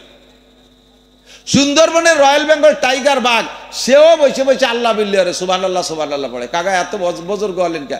কাকে লাভ দিলি সামনের দিক 22 হাত যেতাম, এখন লাভ দিলি 3 হাত ফসে যায়, সেটুকু উঠতিয়ে দিনে। এই জন্যই বুজুর্গ হয়ে যায়। এই সব বুড়োরা রাত্রি হেসাক ধরায়, নগর কান্দা সালতার বুড়োরা রাত্রি হেসাক ধরায় কাজি ওরা মানুষ। কথা কান? আরে এখন নাই পড়ে গেছে, বিছানে পড়ে বসে আল্লাহ বিল্লি করতেছে। এখন বুজুর্গ অতি বাড়ি সহজ হয়েছে। শেখ সাদি রহমাতুল্লাহ আলাইহি বলেন, সিংহের মতো শক্তি সাহস সব হয়ে গেছে গত, কোনো মতে আসবে সে আসি ভাই খ্যাক শিয়ালের মতো। সিংহের মতো শক্তি সাহস সব চলে গেছে, এখন বৃদ্ধ হইয়া খ্যাক শিয়ালের মতো পড়ে আছি। এই সময় মুরিদ হওয়া ভারী সহজ, কিন্তু যৌবনকালে রক্তের গরম থাকতে যেটা মুরিদ হবে ওইটা হলো নবীওয়ালা স্বভাব। নবী পাক বলেন, আমরা নবীরা কেউ যৌবনকালে আকাম করি নাই। যে যুবকরা যৌবনকালটারে কন্ট্রোল করতে পারবে, আমি তাদেরকে সাথে করে নিয়ে জান্নাতের ভিতরে চলে যাব, আর সে আজিমের নিচে বসায় দেব। এই যৌবনকালের আলাদা হিসেব হবে। একটু বলেন তো, যারা সাবালেগ হয়েছে, সাবালেগে পরের থেকে আজকে পর্যন্ত বুড়ো পর্যন্ত সবাই, আমি সহ সবাই যারা সাবালেগের পরের থেকে উপরে যাদের বয়স, তাদের জিন্দেগিতে এমন এমন আকাম করা আছে কিনা যে আকামগুলো প্রকাশ করা সম্ভব না। Any man, everybody challenge. একটা মানুষও তার এই কি বলা হয় আভ্যন্তরীণ আখলাকের উপরে শতভাগ গ্যারান্টি দিতে পারবে না। প্রত্যেকটা মানুষের জীবনে এমন এমন অন্যায় করা আছে যা ব্যক্ত করা যায় না। আহকামুল হাকিমিনের এক নাম সত্তার, তার সত্তার মানে গোপন করনেওয়ালা। আল্লাহ আমাদেরকে গোপন রাখে বিদায় সমাজে মুখ দেখাতে পারি, ঠিক কিনা? এইটা করছি বেশিরভাগ যৌবনকালে। কোন কালে? এই যৌবনকালটা। তোমরা যারা এখন যৌবনে আছো, আজকে যদি তুমি তওবা করো, খাস তওবা করো, তুমি আব্দুল গফফার সাহেব হুজুরের চাইতে আল্লাহর কাছে বড় বুজুর্গ হয়ে যাবা। তুমি সরমুনার পীর সাহেবের চাইতে বুজুর্গ হয়ে যাবা। তুমি আজকে তওবা করো, আল্লাহ ভুল করে ফেলেছি, অনেক গাঁজা খাইছি, বিড়ি খাইছি, জিনা করেছি, বহু মেয়েদের সাথে মেয়েদের চরিত্র নষ্ট করেছি, অন্যায় করেছি, অনেকের গাছের ফল ফ্রুট পাড়ি চুরি করে খাইছি, কত মুরগি চুরিয়ে রেখে খোপে আগুন ধরাই দিছি। আল্লাহ তুমি মাফ করে দাও, আজকে তওবা করো, তুমি সবচেয়ে বড় বুজুর্গ। শাবুন শাফি ইবাদাতিল্লাহ। আল্লাহ আন শাবাবি ফিমা আবলা। 3 নম্বর হলো ওয়ান মালিহি মিন আইনা ইকতাসাবা ফিমা আনফাকা। 3 নম্বর ইমিগ্রেশন বড় ডেঞ্জারাস। খেয়াল করি কেন 3 নম্বর ইমিগ্রেশনটা খুব ডেঞ্জারাস, বিপজ্জনক। আন মালিহি, মাল সম্পর্কে জিজ্ঞাসা হবে, মিন আইনা ইকতাসাবা ফিমা আনফাকা। এই খুব খেয়াল, কোত্থেকে কামাই করেছো, কোথায় খরচ করেছো বলে যাও। বলবেন আল্লাহ আমার খরচটা বাদে আমি যেভাবে কামাই করছি, তুমি শুনলি তুমি আল্লাহ আশ্চর্য হয়ে যাবা। আল্লাহ কয় এরকম আবার কি হয়? কয় যে আমি ভ্যান চালাইছি 8 ঘন্টা রোজা থাকিয়ে, মাথার ঘাম পায়ে চলে গেছে, ভিতরে রসকস কিছু নাই, একটা রোজা আমি রমজান মাসে ছাড়ি নেই, ভ্যান চালাই কামাই করছি। টাকাটা বড় কঠিন হালাল না? কেউ কে মনে কষ্ট দিয়ে নেই টাকা নামাই দেওয়ার পরে বলছে যা দেন সে তাই দেশে, এইভাবে কষ্ট করে কামাই করছে। তুমি বলো আল্লাহ আমার ইনকাম কি হালাল কিনা? হ্যাঁ শতভাগ। খরচ করছো কোথায়? শনিবারে ব্যারাকের কিস্তি দিছি, শনিবারে ব্যারাকের কিস্তি দিছি। কামাইটা করছো বড় সুন্দর, কিন্তু খরচটা করলে কোথায়? গ্রামীণ ব্যাংকের কিস্তি দিছি, আশার কিস্তি দিছি, কামাই করছি রোজা থেকে ভ্যান চালাইয়া, কিন্তু খরচ করছি ওই জায়গায়। এই জন্যই তুমি আটকে যাওয়া। তুমি কি করছো? আল্লাহ কামাই যেভাবে করি না করি, খরচ শুনলি তুমি আল্লাহ আশ্চর্য হয়ে যাবা। কি করছো? কাবা ঘরের গিলাপ দিয়ে দিছি। এই বছর রমজান, এই বছর কাবা ঘরে যেদিন গিলাপ দেয় মুহররমের 1 তারিখে, আমি সেই দিন হেরেম শরীফে গেছি উমরায়, হাজির হওয়া আছে। ঢুকছি তো জুইয়ে আমার ঢুকতে দেয় না, আজকে ঢুকা হবে না, এই রাত্রে রাত 3টের আগে ঢুকা যাবে না। আরে সরিয়ে যাই কে রে, আমি কতক্ষণ ধরে রাখবো? কাবা ঘরের গিলাপের গায়ে 1400 কেজি ওজন, প্রায় 1.5 টন কেরান দিয়ে উঠায়। এর গায়ে দেখছেন ওই যে সোনালী রঙের লেখা, কোনো এমনি নর্মাল সুতো দিয়ে লেখা না, 114 কেজি স্বর্ণ দিয়ে ওই লেখাটা, হুবহু স্বর্ণ, 114 কেজি। জায়গায় জায়গায় সাদা লেখা দেখেন না, ওটাও সাদা সুতো দিয়ে না, রূপো দিয়ে লেখা, 60 কেজি রূপো, 114 কেজি স্বর্ণ, 60 কেজি রূপা। আর এই বিশ্ববিখ্যাত দামি কাপড় দিয়ে আল্লাহ আমি কাবা ঘরে গিলাপ দিছি। আল্লাহ টা পাইলি কোয়ানে ওই রাস্তায় দাঁড়াইয়া মুসাফা করে করে নিছি। আমার দুটো এনজিও ছিল, ওই এনজিও থেকে ভালো টাকা আসতো, দেখলাম যে কি করবো, তাই যে তোমার কাবা ঘরে গিলাপ দিছি। আল্লাহ কয় জুতোর বাড়ি হবে তোর কপালে, শয়তান, তুই সুদিয়া টাকা, ঘুষিয়া টাকা, চুরা টাকা, ডাকাতি করা টাকা, টন মারা টাকা, গরিবের মুখের থেকে টাকা কাড়িয়াই না, বয়স্ক মানুষকে বৃদ্ধ বয়স্ক ভাতা করতে যে সেই টাকা দিয়া সেই টাকা কামাই করে, তাই যে তুই আমার কাবা ঘরে গিলাপ দিছিস, শয়তান, তো দাঁতের মারি ভেঙে এলে, তোমারও উপায় নেই। লা সাদকাতা মিন গুলুল। খেয়াল রাখবেন দুইটা জিনিস, কামাই আপনি আপনার অত মোটা দান করা লাগবে না, আপনার দানের অপেক্ষায় তো আল্লাহর দিন ঠিকই থাকে না। হাজার হাজার মানুষ টাকা পয়সা দিচ্ছে না, তাতে কি দিন ঠিকই আছে? তাতে দিন ঠিকই আছে। বরঞ্চ বলতে যে আশ্চর্য হয়ে যায়। আব্দুল কাইম ভাই জিজ্ঞেস করতেছিল কেমন চলতেছেন মাদ্রাসা? বললাম যে আমরা তো গোপালগঞ্জে পাইকারি আমলিগির আড্ডা, নিজলি আমাকে ওদিকে বিলেতি ডাকে মেও মেও করে শোনা যায়, নৌকো নৌকো নৌকো, এত নৌকো, একেবারে মাদ্রাসার পেটের মধ্যে নৌকো, সব নৌকো আর নৌকো। তা আমাদের তবে ওদিকের আওয়ামী লীগের একটা স্বভাব ভালো ছিল, তারা কখনো আমাদের ওলামাই কেরামের সাথে বেয়াদবি ব্যবহার করে নাই, খুব সদ্ব্যবহার এবং পর্যাপ্ত মাদ্রাসা করে, খুব দান করে আওয়ামী লীগের লোকজন মাদ্রাসায়। কিন্তু এই ঝামেলার পরে আমলিগালারা চলে গেছে, কিটা কনে তালাশ করে পাচ্ছি না, এখন দুশ্চিন্তায় পড়ে গেলাম যে মাদ্রাসা চালাবো কি দিয়ে, টাকা দেয় আমলিগালারা, তারা নাই, এখন মাদ্রাসা চালাবো কি দিয়ে। দেখলাম যে এই বছর আরো ভালো চলতেছে। কারণ কি? কারণ কি শোনেন, কারণ হলো এই বছর আমাদের তাওয়াক্কুলটা, তাওয়াক্কুল বোঝেন তো, ভরসা। তাওয়াক্কুল মানে কি? এতদিন মাদ্রাসা করছি দিনের জন্য, কিন্তু ভরসা ছিল যে অমুক শিল্পপতি দেবে, অমুক অফিসার দেবে, অমুক নেতা দেবে, এই অমুকের দিকে একটু নজর ছিল। এবার সে অমুকের গোষ্ঠী সব সেরি চলে গেছে, এখন দেওয়ার মতো দুনিয়ায় কোনো মানুষ নাই, বিলকুল মুনাজাত উপর দিক উঠে গেছে। আগে হাত এই দিক পারতাম, এখন হাত উপর দিক পাতি, আল্লাহ হয়ে গেছে কাম।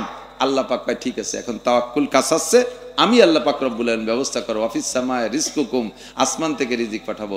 এই জন্য বিগত সব বছরের চাইতে বছর ভালো আছি, সব বছরের চাইতে আমার মাদ্রাসা নিয়ে ভালো আছি। ইতিমধ্যে আমি প্রায় 30 লক্ষ টাকা, 30-35 লক্ষ টাকার কাজ এই বছর করছি।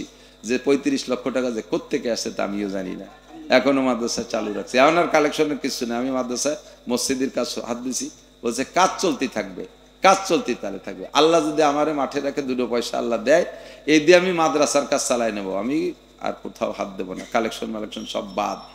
ওমাই ইয়াতাওয়াক্কাল আলাল্লাহ ফাহু হাসবুহু, যে আল্লাহর পর ভরসা করে আল্লাহই তার জন্য যথেষ্ট হয়ে যায়। কথা বলুন ঠিক কি ঠিক না? সব কিছু থেকে ভরসা বাদ। রুজি দেয় কে? খাবার দেয় কে? এই যে পর্যাপ্ত বৃষ্টি কে দেয়? একটু দুনিয়ার রাজা বাচ্চারা এত কিছু পারে, বাংলাদেশের বৃষ্টি ঠেকাই দিয়ে যা, আর যখন বৃষ্টি হয় না তখন তোর 14 গোষ্ঠী আয় নিয়ে 1 ফুটা বৃষ্টি নামাই দিয়ে যা, পারবে? বৃষ্টি কার হাতে? খরা কার হাতে? আপনাদের পিএস কার হাতে? ভয় নাই, কালেকশন করবে না, যে চাষ দিয়েছে 1 মাঠে 2 চাষ দিলি মাটি নষ্ট হয়ে যায়, আর হবে না। আলহামদুলিল্লাহ আপনাদের এলাকার মানুষকে আল্লাহ তাআলা আলাদা কায়দায় তৈরি করছে। এই নগরকান্দা সালতার পিএস আমার মাদ্রাসার সাইনবোর্ডা রয়েছে। এক মসজিদে গেছি, সেই মসজিদে 42 মন দিয়েছে নিজেরা উঠাইয়ে। এর আগের বছর সালতা এই বাহিদ্দে এক মসজিদে দিয়েছে 50 মন। ওই আটগড় ইউনিয়নের সোহাগ চেয়ারম্যান তার মসজিদে দিয়েছে 50 মন। এক বছর 100 মনে আর মাইপিয়ে কাটায় মেপে দিয়ে দিয়েছে। আরো খালি আমারে না, প্রত্যেকটা মাদ্রাসায় দেয়। এজন্য আল্লাহ পাক আপনাদের এই দুইটা ফসলকে রানিং রাখছে। আপনারা এর হক আদায় করবেন না জীবন ভরে? এর হক আদায় করবেন না? ফসলের হক আদায় করবেন, হিসাব করে মিনিমাম 40 ভাগের 1 ভাগ দিয়ে দেবেন। কমপক্ষে 40 ভাগের 1 ভাগ। 100 মন পিএস পেলে 2.5 মন দিয়ে দেবেন। 50 মন পাট পাইলে তার থেকে 1 মন 10 কেজি 50 কেজি পাট আপনি আল্লাহর রাস্তায় দান করে দেবেন। আগামী বছর আপনার পাট আরো সুন্দর হবে। বিশ্বাসটা হয় একটা বার আল্লাহকে একটু ট্রাই করে দেখবেন। এবার কুরবানি ওয়াজিবই নেই, কোনো মতে টাইনি টুনে এর কাছ থেকে কয় টাকা উদরি হলে একটু আপনি কুরবানি দেন, দেখবেন আগামী বছর আল্লাহ আপনার তৌফিক দিয়ে দেবে। আগামী বছর এটা একটা দেওয়ার তৌফিক হয়েছে, ছোট মোটো একটা জেটটুক একটা দেওয়ার তৌফিক হয়েছে, তার সাথে কষ্ট করে একটু বাড়ায় দেবেন। আপনি 50,000 টাকা দিয়ে একটা গাই কিনতে পারেন, ওর ভিতরে কষ্ট করে 10,000 টাকা খরচ করে 60,000 টাকা দিয়ে একটা ভালো গাই কেনেন। আগামী বছর দেখবেন আল্লাহ পাক আপনাকে 1 লাখ টাকা দিয়ে একটা আইডিয়া কেনার তৌফিক দিয়ে দিচ্ছে। করা যাবে না?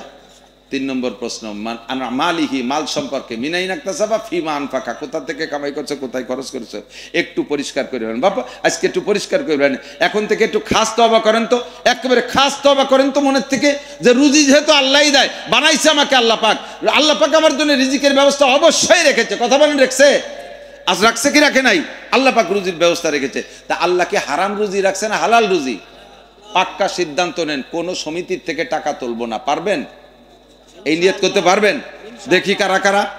যা নিয়েছেন এই টাকা ফেরত দেওয়ার পরে, এইটা পরিশোধের পরে আর সমিতির টাকা নেব? বলেন নেব? একটু হাত নেড়ে বলেন নেব না, নেব না, আর সমিতির টাকা নেব না। হারাম টাকা আর খাবো? আল্লাহ কবুল করুক। দেখবেন রুজির বরকত আসছে। বিভিন্ন রোগ ব্যাধি থেকে আল্লাহ হেফাজত করবে, মালি মামলা থেকে হেফাজত করবে। এই আভ্যন্তরীণ দ্বন্দ্ব কলহ গ্যাঞ্জাম ফাসাদ মারামারি থেকে আল্লাহ তাআলা আপনাদেরকে রক্ষা দেবে। ইনশাআল্লাহ ভালো থাকবেন। 4 নম্বর প্রশ্ন কই শেষ দোয়া করে দেবে, দিক তাকান। 4 নম্বর ইমিগ্রেশন হলো মাজা আমিলা বিমা আলিমা, কম শেখেন নাই। আজকেও কম শেখেন নাই, অনেক কথা শিখছেন। যা শিখছো এরপর আমল করছো, কটুক কয়ে যাও। না জানা মানুষের এক কথাতে, আল্লাহ আমি যদি জানতাম তাহলে কি আমল না করে ছাড়তাম, আমি তো সে জানি নেতা কি এরবো, এই বোকা সাজে বেহা হয়ে পড়ে গেলেন, আল্লাহ পাক একটা দেশারি দিলে দিতে পারে। কিন্তু জানিয়ে শুনে আমল করেন নাই, এই লোকটা ধরা খাবেন বেশি। সবচাইতে বেশি ধরা খাবে আলেম ওলামারা, সবচেয়ে বেশি। তাফসীরে মারিফুল কোরআনের ভিতরে মুফতি শফি সাহেব রহমাতুল্লাহ আলাইহি লিখেছেন, আলেক আল্লাহ আকবার। এদিক তাকান, মুফতি শফি সাহেব কিনা একটু না করি চেনবেন না তো। বাংলাদেশের বর্তমানে সারা বাংলাদেশ, সারা পৃথিবীর বললে ভুল হবে না, হাদিসের উপরে এবং ফিকহের উপরে, ফতোয়ার উপরে সবচাইতে বড় আলেম মুফতি আব্দুল মালিক সাহেব, আমাদের বাইতুল মোকাররমের ইমাম সাহেব। আব্দুল কাইয়ুম সাহেব না, ওনার এসে আব্দুল মালিক সাহেবের ছাত্র। আব্দুল কাইয়ুম সাহেবও পড়াইতে পারে এরকম বহুত বড় বড় আলেম আছে, তারা আব্দুল মালিক সাহেবের ছাত্র। এই আব্দুল মালিক সাহেবের উস্তাদ হলো এর এই পাশে কথা কয় কারা, এই 3টে পান আনছে, একটা মানসির, একটা গরু, একটা ছাগলের, এই গল্প দিতে। আব্দুল মালিক সাহেবের উস্তাদ আবুল ফাতা আবু গুদ্দাহ। এ আবুল ফাতা আবু গুদ্দাহ সাহেবের কাছে পাঠাইছে আব্দুল মালিক সাহেবরে পাকিস্তানের চিফ জাস্টিস মুফতি তকি উসমানী। পাকিস্তানের তকি উসমানীকে বলা হয় বর্তমানে সারা পৃথিবীর সবচাইতে বড় মুরব্বী মুফতি। এই তকি উসমানীর আব্বা হলো মুফতি শফি সাহেব রহমাতুল্লাহ আলাইহি। মুফতি শফি সাহেব রহমাতুল্লাহ আলাইহি হুসাইন আহমদ মাদানী রহমাতুল্লাহ আলাইহির একেবারে খাস শাগরেদ, প্রথম শ্রেণীর শাগরেদ। এই মুফতি শফি সাহেব রহমাতুল্লাহ তাফসীরে মারিফুল কোরআনের ভিতরে লেখছে, সাধারণ পাবলিক কিয়ামতের ময়দানে মোটা মোটা কয়েকটা জবাব দিয়ে পার হয়ে জান্নাতে চলে যাবে। সাধারণ পাবলিককে আল্লাহ তাআলা তাহাজ্জুদের কথা জিজ্ঞাসা করবে না। आलेम अगर तहज्जुद ना पढ़े वो आलेम दरकिनार वो मुसलमान ही नहीं रहेगा। आलेमरा यदि तहज्जुद ना पढ़े तो आलेम तो दूरेर कथा से मुसलमानই থাকে না। আলেমদের উপরে এত কড়াকড়ি, আলেমরা জানে বেশি, তাদের কড়াকড়ি বেশি। আপনারা আজকে অনেক কথা শুনেছেন, অনেক কথা শুনেছেন, অনেক কথা শিখছেন, অনেক কথা শুনছেন না, আরো অনেক কথা আগের থেকেও জানেন। এই জানা কথাগুলোর পর কতটুকু আমল করছেন কিয়ামতে জবাব দিতে হবে। এই জবাব রেডি করিয়ে তারপরে মনে করে যে মিনহা খালাকনাকুম আফিহা নুঈদুকুম আমিনহা নুখরিজুকুম তারাতান উখরা। পলায় লুকায় থাকতে পারবো না কোনো মাটির তলে। আল্লাহ পাক যেমন প্রথমবার মাটির থেকে উঠাইছে ওরকম আবার মাটির মধ্যে নিল, আবার শেষবার উঠাইতে পারবে, কোনো সন্দেহ নাই। উঠোই আল্লাহর সামনে 4 প্রশ্নের জবাব দিতে হবে। আমাদের কাহারও দ্বারা জবাব দেওয়া সম্ভব না। আল্লাহ বিনা প্রশ্নে বিনা জবাবে আমাদেরকে পার হওয়ার ব্যবস্থা করে দিও, জোরে বলেন আমিন। আর এর জন্য সেভাবে প্রিপারেশন, সেভাবে প্রস্তুতি এখন থেকে নিতে হবে। আমার যুবকরা, তোমাদের উপরে আমার বিশেষ অনুরোধ, আজকে থেকে পাক্কা তওবা করো।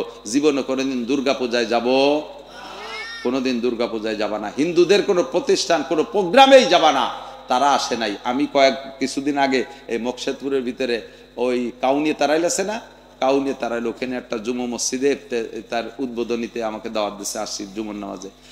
পাশতে সব হিন্দু, কয় ঘর মুসলমানে সেটা মসজিদ বানাইছে। জুমর দিন মাইকে বয়ান করতেছি, আমাদের কথা শুনিয়ে হিন্দু পুলাপানগুলো মসজিদের দ্বারা এসে দাঁড়াইছে। তার মারা আইসে সে পিঠেই পিঠেই বাড়ি নিয়ে গেছে, ধ্যানে দাঁড়াইছিস কে, যদি শুনি হিদায়ত হয়ে যায় সেই ভয়তে, এই ভয়তে বাচ্চাকে নিয়ে গেছে। তাদের বাচ্চাকে নিয়ে গেল। আপনার বাচ্চা হিন্দুদের কত পূজায় যায়, কত মেলায় যায়, আপনি আব্বা কয়দিন ঠিয়াইছেন, মারা কয়দিন, আরো টাকা দেয়, যাও শুনে যাও গোড়া গাদা কিনে নিয়ে এসো, দুটি শুয়োরের বাচ্চা শুয়োর কিনে নিয়ে এসো। ওই মাটিতে শুয়োর বানাইছে, সেই শুয়োরের বাচ্চা শুয়োর কিনে আনতে বানাইছে। এই সমস্ত আকাম করতে পাঠাবেন না। আমরা কোনোদিনও হিন্দুদের কোনো প্রোগ্রামে যাব, ওরা আমাদের বন্ধু না, কোনো কালেও বন্ধু না, ওরা আমাদের জীবনও বন্ধু না। আমাদের সাথে মিলেমিশে থাকে, আমাদের ভিতরে ব্যবসা বাণিজ্য করে, আমাদের থেকে টাকা কামাই করে নেয়, ইন্ডিয়া দালান বানায়, বাংলাদেশে পয়সাওয়ালারা খুব কম দালানি বানায়, এই দেশের টাকা ওই দেশে নিয়ে যাচ্ছে। আমাদের সাথে মিলেমিশে থাকে, তাদের সাথে শত্রুতাই করবো না, তাদের মন্দির ভাঙবো না, তাদের মূর্তি ভাঙবো না, তাদের ধর্মের পর আঘাত করে কোনো কথা বলবো না, তাদের সাথে সৎ ব্যবহার করবো, কিন্তু তাদের কোনো ধর্মীয় প্রোগ্রামে যাব না, সেখানে কোনো চাঁদা দেব না, তাদের কোনো সহযোগিতা করবো না, ঠিক আছে ইনশাআল্লাহ। আর নিয়মিত আজান হইলে মসজিদে যাব।